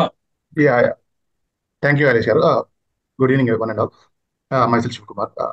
So village లెవెల్లోకి వస్తే డీసెంట్రలైజేషన్ అనేది చాలా వరకు జరగలేదు. ఇంకా చాలా వరకు పవర్స్ అనేవి స్టేట్ లెవెల్లో కానీ హై లెవెల్ అథారిటీలో ఉన్నాయి. విలేజ్ లెవెల్లో సెల్ఫ్ డిసిషన్స్ తీసుకునేలాగా డీసెంట్రలైజేషన్ కాలేదు. చాలా పవర్స్ ని అక్కడే ఆపేశారు. అండ్ అలాగే విలేజ్ లో ఇందాక మణిమరం గారు చెప్పిన ఓన్లీ ట్యాక్స్ మీద, హౌస్ ట్యాక్స్ మీద మాత్రమే విలేజ్ లో రెవెన్యూ జనరేట్ చేస్తున్నారు. రెవెన్యూ జనరేషన్ ప్రోగ్రామ్స్ ఎందుకు ఇంప్లిమెంట్ చేయట్లేదు? అలాంటివి ఇంప్లిమెంట్ చేయొచ్చు కదా. ఎక్కడో తమిళనాడులో వదంతరాయ్ కానీ, గుజరాత్ లో మాదాపూర్ కానీ, ఇలా ఇండియా మొత్తం చూసుకుంటే ఒక 5 or 6 మాత్రమే సెల్ఫ్ డిపెండెంట్ గా సెల్ఫ్ ఎర్నింగ్ విలేజెస్ ఉన్నాయి. ఇలా ప్రతి ఊర్లో ఒక్కొక్క స్కిల్, ఒక లొకాలిటీ ఏరియాలో ఒక స్కిల్ అనేది ఉంటుంది. ఆ స్కిల్ ని ఎంరిచ్ చేస్తూ అక్కడే స్కిల్ సెంటర్స్ పెట్టుకుని కొన్ని సెల్ఫ్ ఎర్నింగ్ ప్రోగ్రామ్స్ అనేది గవర్నమెంట్ ఇనిషియేట్ చేయాలి అనేది నేను కోరుకుంటున్నాను. థ్యాంక్ యూ శివ గారు. మణిమేనన్ గారు ఏమైనా యాడ్ చేస్తారా? Sir just 1 point sir. So sir ఒక పాయింట్ ఏం లేదు సార్. మన గ్రామ పంచాయతీలో అంటే సర్పంచ్ గారు కానీ ఏం ఖర్చు పెడుతున్నారు అనేదాన్ని ఈ గ్రామ స్వరాజ్ అనే వెబ్సైట్ లో ఫైనాన్షియల్ రిపోర్ట్ లో మనం చూసుకోవచ్చు. సో దీన్ని మనము వర్కౌట్ చేస్తానే మనం క్వశ్చన్ చేయొచ్చు. అంటే మీరు దాన్ని ఏం వాడుతున్నారు, దేనికి వాడుతున్నారు? ఎగ్జాంపుల్, ఒక డ్రైనేజ్ క్లినిక్ బిల్ పెట్టారని ఎగ్జాంపుల్ తీసుకోండి. నిజంగానే క్లీన్ చేశారా? అట్లా క్వశ్చనరీ అనేది మనం చేయొచ్చు. ఆ వెబ్సైట్ అనేది open for all without login. So ఇది దాదాపు చాలా మందికి తెలీదు. సో యాజ్ ఏ మనకు తెలిసిన వాళ్ళకైనా గ్రామ పంచాయతీ లెవెల్లో ఉండే వాళ్ళు ఫస్ట్ మనము దాన్ని చూసి ఇన్ కేస్ దాంట్లో ఏమైనా అప్డేట్ చేయలేదంటే బిల్స్, సో మనం ఎంపీడీఓస్ కి రిప్రజెంటేషన్ ఇచ్చి దాన్ని అప్డేట్ చేయించాల్సిన బాధ్యత మన దగ్గర ఉంది. సో నెక్స్ట్ దాన్ని ఎడ్యుకేట్ చేయాల్సిన బాధ్యత కూడా మన దగ్గర ఉంది. As a justice movement of India ఒక ఎడ్యుకేటెడ్ ఆర్గనైజేషన్ కాబట్టి మనము ప్రతి ఒక్కరికి ఈ గ్రామ స్వరాజ్ వెబ్సైట్ ని కొంచెము అడ్వర్టైజ్ చేయాలి. సో ఇది చూడండి, ఇక్కడ ఉంటుంది, ప్రతి ఒక్కరు ఖర్చు పెడుతున్నారు, ఇన్ కేస్ వాళ్ళు ఫేక్ బిల్స్ పెడితే క్వశ్చన్ చేయండి అన్నట్టు.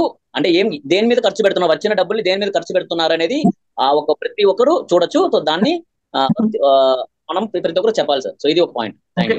మణిమల్ గారు, ఆ వెబ్సైట్ లింక్ ఏదంటే మీరు చార్ట్ లో పెట్టండి. మన వాళ్ళందరూ మనకు ఈ రోజు వచ్చిన గెస్ట్లు కూడా మన ఈ రోజు వచ్చి మీటింగ్ గురించి ప్రతి ఒక్కరు కూడా తెలుస్తుంది. అదే విధంగా వాళ్ళు కూడా ఏ విధంగా వాళ్ళ గ్రూప్ లో షేర్ చేస్తారు. ఓకే, పెట్టారు. గౌతమ్ గారు మీరు ఏమైనా చెప్పగలుగుతారా? మీరు ఏమైనా యాడ్ చేస్తారా?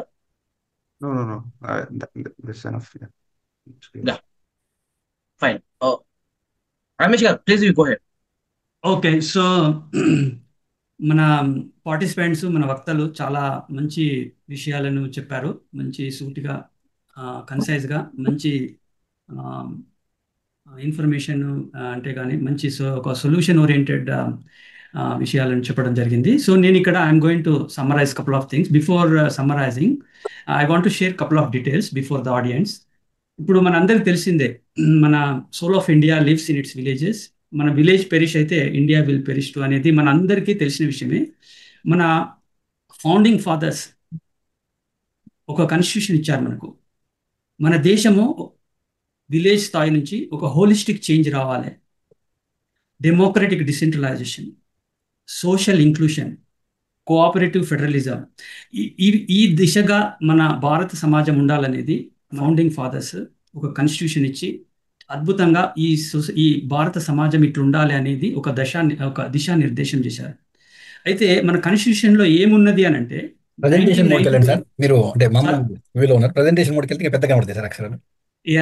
ఓకే, ఇంకా రైట్ సార్, నెక్స్ట్.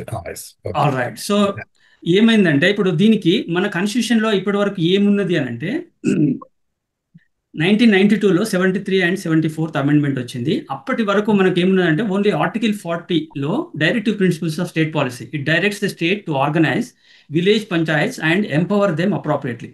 ఇవే కాకుండా నిగూఢంగా ఎన్నో ఆర్టికల్స్ భారత సమాజం ఇట్లుండాలి, డెమోక్రసీ ఇట్లా ఉండాలి, నిర్ణయాలు ఇట్లుండాలి, ప్రజల భాగస్వామ్యం ఇట్లుండాలి అనేది చాలా వాటిలలో మనకు పొందుపరిచిండ్రు. కానీ ఇందులో మాత్రం ఒక నిర్దేశక సూత్రం, ఒక ఆర్టికల్ 40 మనకు చెప్తుంది. 1992 వరకు చాలా తర్జన భర్జనలు అయ్యి చాలా మన మేధావులందరూ సూచనలు చేయడం వల్ల 73 and 74th అమెండ్మెంట్ తోని మనకు కాన్స్టిట్యూషనల్ బ్యాకింగ్ వచ్చింది. ఈ పంచాయతీ రాజు, గ్రామ Panchayat, empowering the grass roots democracy అనే కాన్సెప్ట్ వచ్చింది. అప్పుడు క్లియర్గా ఈ యాక్ట్ లోపల ఆర్టికల్స్ 243 నుంచి ఇవి కొన్ని పొందుపరచడం జరిగింది. స్ట్రక్చర్ ఎట్లుండాలి అనేది వీటన్నిటి చెప్పడం జరిగింది. 11th షెడ్యూల్లో కూడా క్లియర్గా ఒక 29 సబ్జెక్ట్స్, రోల్స్ అండ్ రెస్పాన్సిబిలిటీస్ కూడా ఈ పంచాయత్స్కు ఇవ్వడం కూడా జరిగింది. కాకపోతే ఇంకొకటి ఏంటంటే, దాని తర్వాత కూడా, సో 1992లో వచ్చినప్పటికి కూడా మనము అంత ఈ దిశగా అనుకుంటున్నాము. కాన్స్టిట్యూషనల్ బ్యాకింగ్ వచ్చినప్పటికీ కూడా మన గ్రామాలను మనం పట్టించుకోవడం లేదు. మనం కాన్స్టిట్యూషన్ ఏదైతే ప్రొవిజన్స్ మనం పెట్టుకున్నామో ఆ దిశగా మన గ్రామాలను ఒక హోలిస్టిక్ డెవలప్మెంట్ దిశగా మనం తీసుకుపోవడం లేదనేది అర్థమైంది. ఇది మన ఇండియాలోనే కాదు, ప్రపంచవ్యాప్తంగా కూడా అట్లనే ఉన్నది. అందుకనే 2015లో ప్రపంచ దేశాల్లో అధినేతలందరూ, గొప్ప గొప్ప మహానుభావులు, వీళ్ళందరూ ఒక దగ్గర UN సమ్మిట్లో జాయిన్ అయ్యి వాళ్ళందరూ ఒక ప్రామిస్ చేసిండు, ఒక కమిట్మెంట్ చేసిండు. ఒక 17 సస్టైనబుల్ డెవలప్మెంట్ గోల్స్, మన దేశాలు, మన ప్లానెట్ ఇట్లుండాలి అని ఒక కమిట్మెంట్ చేసుకున్నారు వీళ్ళు, గొప్ప గొప్ప మన దేశాధినేతలందరూ పోయి. ఈ కమిట్మెంట్స్ 2030 వరకు మనం ఇవి కంప్లీట్ చేసుకోవాలి అనేది వాళ్ళు నిర్ణయించినట్టు. ఇందులో చాలా ఉన్నాయి. ఇప్పుడు ఈ 17 గోల్స్లో ఏమున్నాయంటే, అసలు పావర్టీ అనేది ఉండద్దు, హంగర్ అనేది ఉండద్దు, ఒక మంచి పర్యావరణం నాశనం కావద్దు, మానవాళి అభివృద్ధి ఒక మంచి సస్టైనబుల్గా డెవలప్ కావాలి అని ఒక 17 గోల్స్ పెట్టుకొని మన దేశాధినేతలందరూ ఆడ ప్రామిస్ చేసిండు, ఒక అగ్రిమెంట్ చేసుకొని. దాంట్లో ఆ అగ్రిమెంట్లో మన దేశం కూడా కమిట్మెంట్ ఇచ్చింది, ప్రామిస్ చేసింది, ఇగో 2030 వరకు ఇవన్నిటిని మనం తగ్గిద్దాం, ఇంక్లూడింగ్ ద పర్యావరణం అనేది కమిట్మెంట్ ఇచ్చింది. ఎప్పుడు 2015లో 2030 వరకు ఇవన్నీ జరగాలని ఇచ్చింది. అందులో ముఖ్యమైనది hunger, poverty, education, health. So దీనిలో భాగంగానే అవి జరగడం లేదని మళ్ళీ మన సెంట్రల్ గవర్నమెంట్ కూడా కొన్ని 2018లో అనుకుంటా ఇది ఒక localisation of sustainable development goals అని, అంటే ఈ గ్లోబల్ కమిట్మెంట్స్కు అనుగుణంగా ఆ ఆ గ్లోబల్ కమిట్మెంట్స్ అచీవ్ కావాలంటే గ్రామం నుంచెల్లే స్టార్ట్ కావాలని మన మేధావులందరూ సూచించడం వల్ల వీళ్ళు ఒక థీమ్స్ పట్టుకొని వచ్చిండు.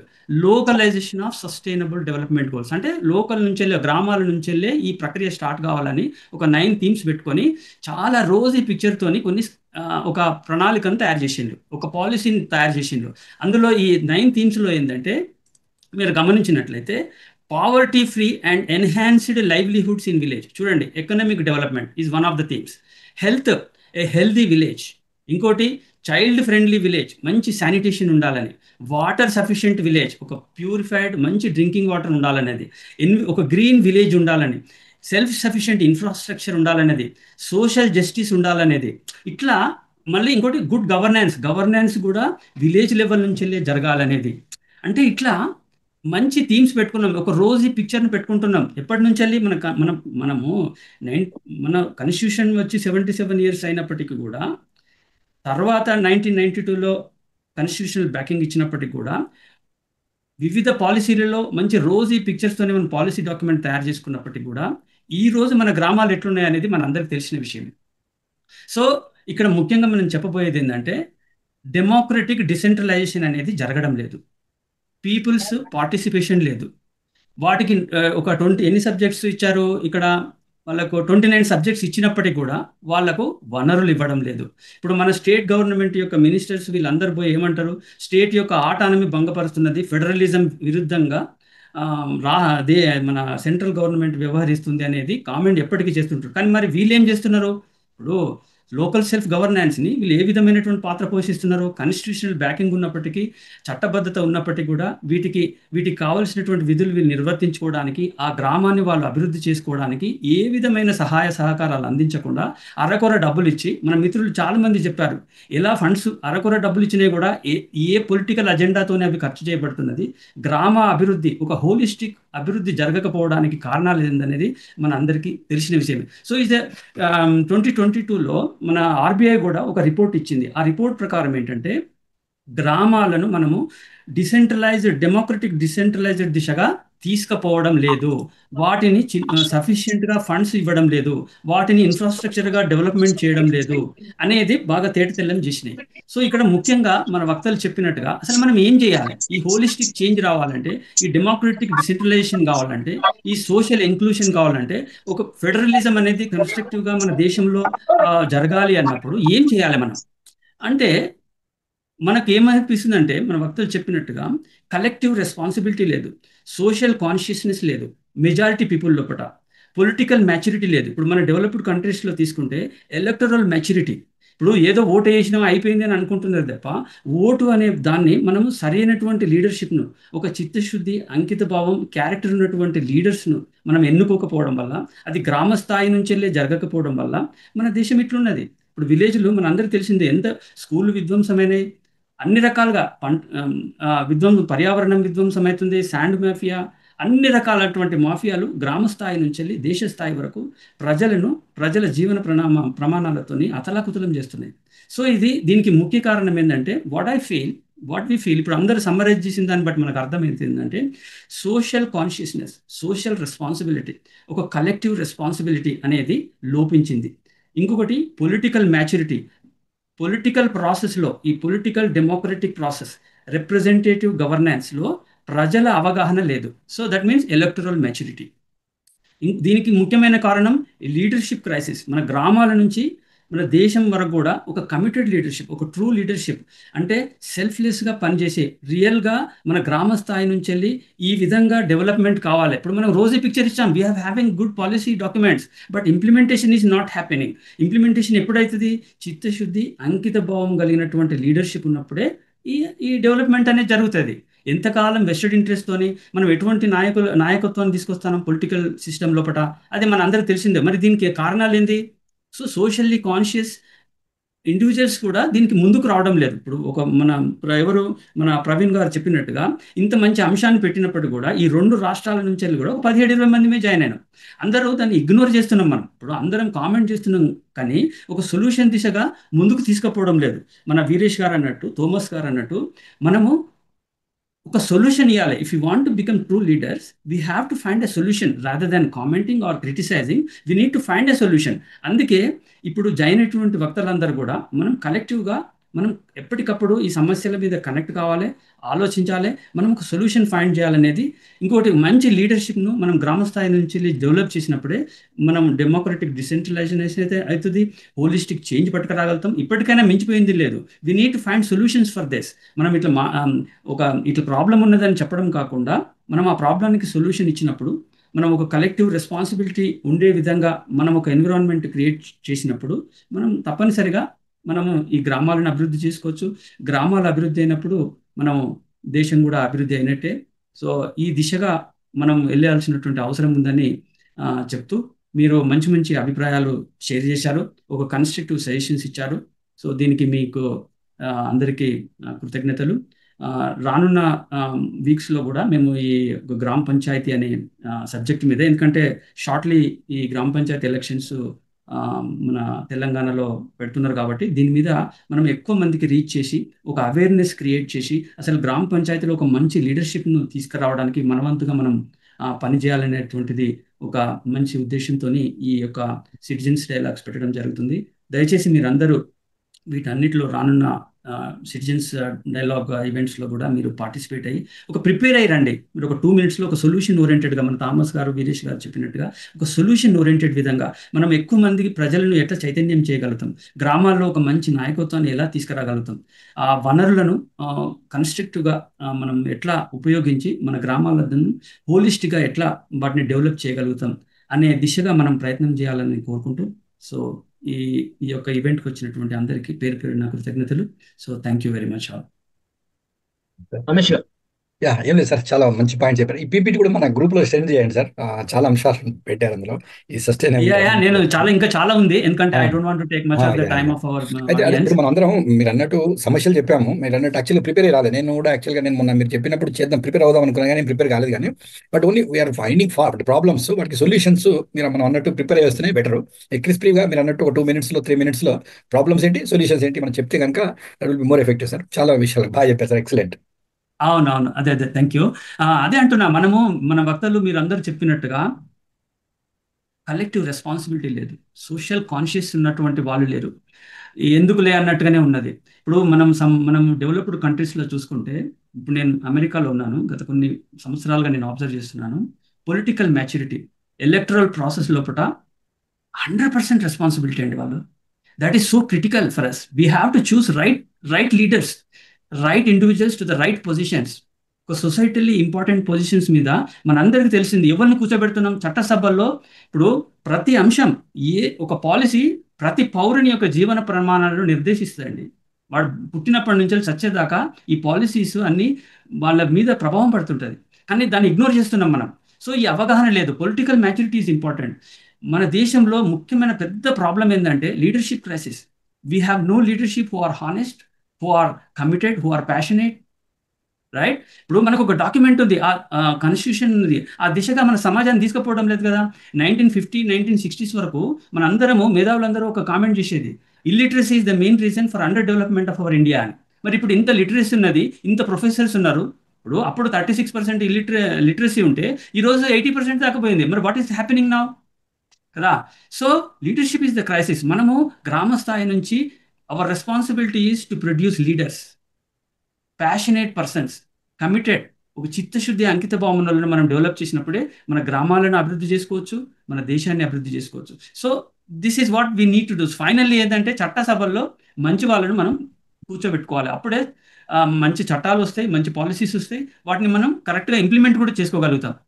So this is what the conclusion from all the members who have expressed it. So thank you all. Ramesh sir, screen off చేయండి ఒకసారి, మన గ్రూప్ ఫోటో తీసుకుందాం సార్. ఈరోజు వచ్చిన పార్టిసిపేషన్ ఫోటో తీసుకుందాం. నిలేష్ అన్న, నేను ఐఎమ్ స్టాపింగ్ ద రికార్డింగ్, ఒక్క సెకండ్ ఇవ్వండి నాకు.